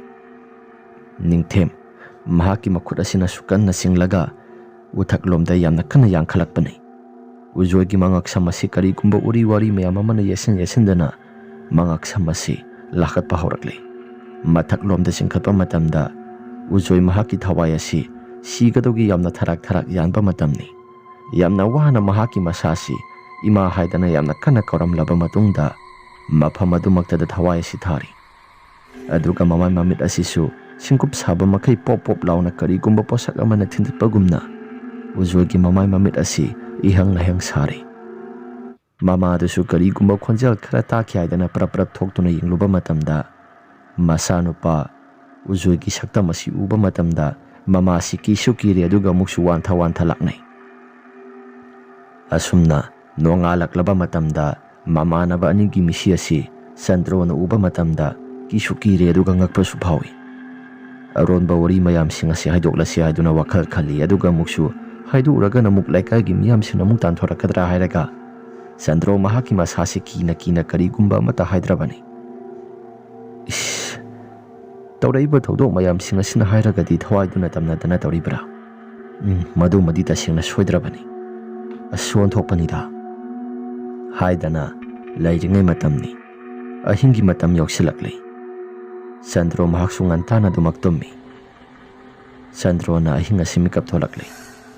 Masasi thokiba thodok mayam sing asima sada kiba amata yauda mapal tholakpani. Tumning mapal tholakpaga Sandro mahaki masasi mapal thokpa loisilaga sangi haidan hek tawba matamda yana khasida kana gumba amana aigi pasapiyo do asi hairaga murum solakpani. Sandro su karino haidana mamaya se phatlai thoklaga yingluba matamda kana gumba mat hek leiramdi. Sandro mahaki masasi ngakli. Sandro na kainoda hauju waida aigi pasapiyo haidana kana gumba mana hairambadu karino kana gumba mata su leiramdi lai thoklaga yingluba matamda hairaga Sandro si masasi ngakle yamna. Ngai haktangi matungda Sandro do mahaksu prap sangi haidana tawrapa matamda tungthangba saruga sida kana gumba mana mahaki makhong asi phari aduga aigi paisa haidana Sandro gi nakong asida kana gumba mana ngangbagi khonjal asi tarakpani. Sandro su mamai lai thoktuna yingluba matamda yamna kiraba nupi amagi saktamda musilmuna mahaki mamang maktada masam mana ipha pharaga leirambado. Sandro su urapa matamda masasi mihul thawon jangkhakre. Sandro na lauge tawi adubu lauge haidana wakhal khalakpada mahaki masila sidagi khonjel amata su tholakidre. Sandro na nang kanano haidana yamna wana hangi. Adubu nupi ado mahaki saktam madudi ulakti. Mamang thangba saruk adomda mamanaba ningthemgi khonjelda, "Marup Sandro, nangi thawai gi matam asisu ngasina loire. Aibu nungsi haidana nakhoi mayam sangduna hatkhraga. Aigi haksam pola ngasi. Mafam marang khangdana nakhoina warak marak aduda thanamba natra. Aduna nangi haksang asisu matek thudeklaga nangi mangol asida hatlani." Asi haidana kihalai. Sandro mahaki masasi lauge haidana tawi. Masil asi karigumba posak amana menbagumna wa ngangba amata thokidre. Asuna Sandro gi mahaki haksang asi soro paiduna chingthorakli. Mangol tamna puthoraklaba matamda Sandro gi mahaki haksang gi makhut asi pok launa thudekpa horakli. Asuna thudekpada Sandro na laujarabasu makhol amata hek thokidre. Sandro na yamna kana makhol di thokta kapi. Asuna Sandro na kapasi uba matamda ningthemgi thawai amadi nupi adugi thawai duna yamna kana noi. Asuna lairaba matamda Sandro mahaki makhong makhut asi loina phuktokli. Sandro mahaki masasi laubada su makhol amata su thoktrabanina saina khol asi wana khangjai. Asuna yamna kana makhol di thokta laujaramlaba matung Sandro asi mafam masimaktada haibadi mahaki mangol adumaktada ma thawai asi thari. Phuktalakliba makhong makhut anido mayada kikilauna namsilli makhut anido maya sisu sekairaga namsilakpani. Aduga makhong asina mabuktada yamna hogairaga mabuk asi khara luna hogairaga namsilai. Asumna misi sadraba mongda siba mong matawsing asi uraga anisi khakna noklaga koipai pairaga sakre. Mangol asida kanagumba khara sapra tawki aidana Sandro gi mama si prap thorakpani. Masagi phibam asi uba matamda Sandro gi mamado yamna kana lauraga wan thakre. Nongalak laba matamda makhoi hum asi thangna na Sandro ga amadi mamanabu ujoi khaba makhoi ahum asi numit nini de pulap siramba singak suyam nangakle. Asomdana ningthemgi haksang asi mangi haidana koi thibado phangle. Kona thangda police mayam sanglaga thiba matamda phangle. Mihathi na halambado phangle. Ningthemgi haksang asi phangbada mamaga masiga do yamna kappi. Asumna ningthemgi thawai sisu mamagi mamangda laklaba matamda kanana hatpanu haibado mayek singna hairami. Ningthemgi mama sisu pendaba amaga loinana laman khumme haidana masagi thawai sina hairamba matamda penso muk peli. Adubu masa si mapoksi magi uba phangaroi khanba matamda amuksu kapsari. Wari ase matang asida losinjari. Wari ase nungaibirabadi like amadi subscribe share tobiramu haiduna jari. Phare mayam adudi ngasigi di matang asida losinjaragi. Mathangi warida mo hana thengnarasi.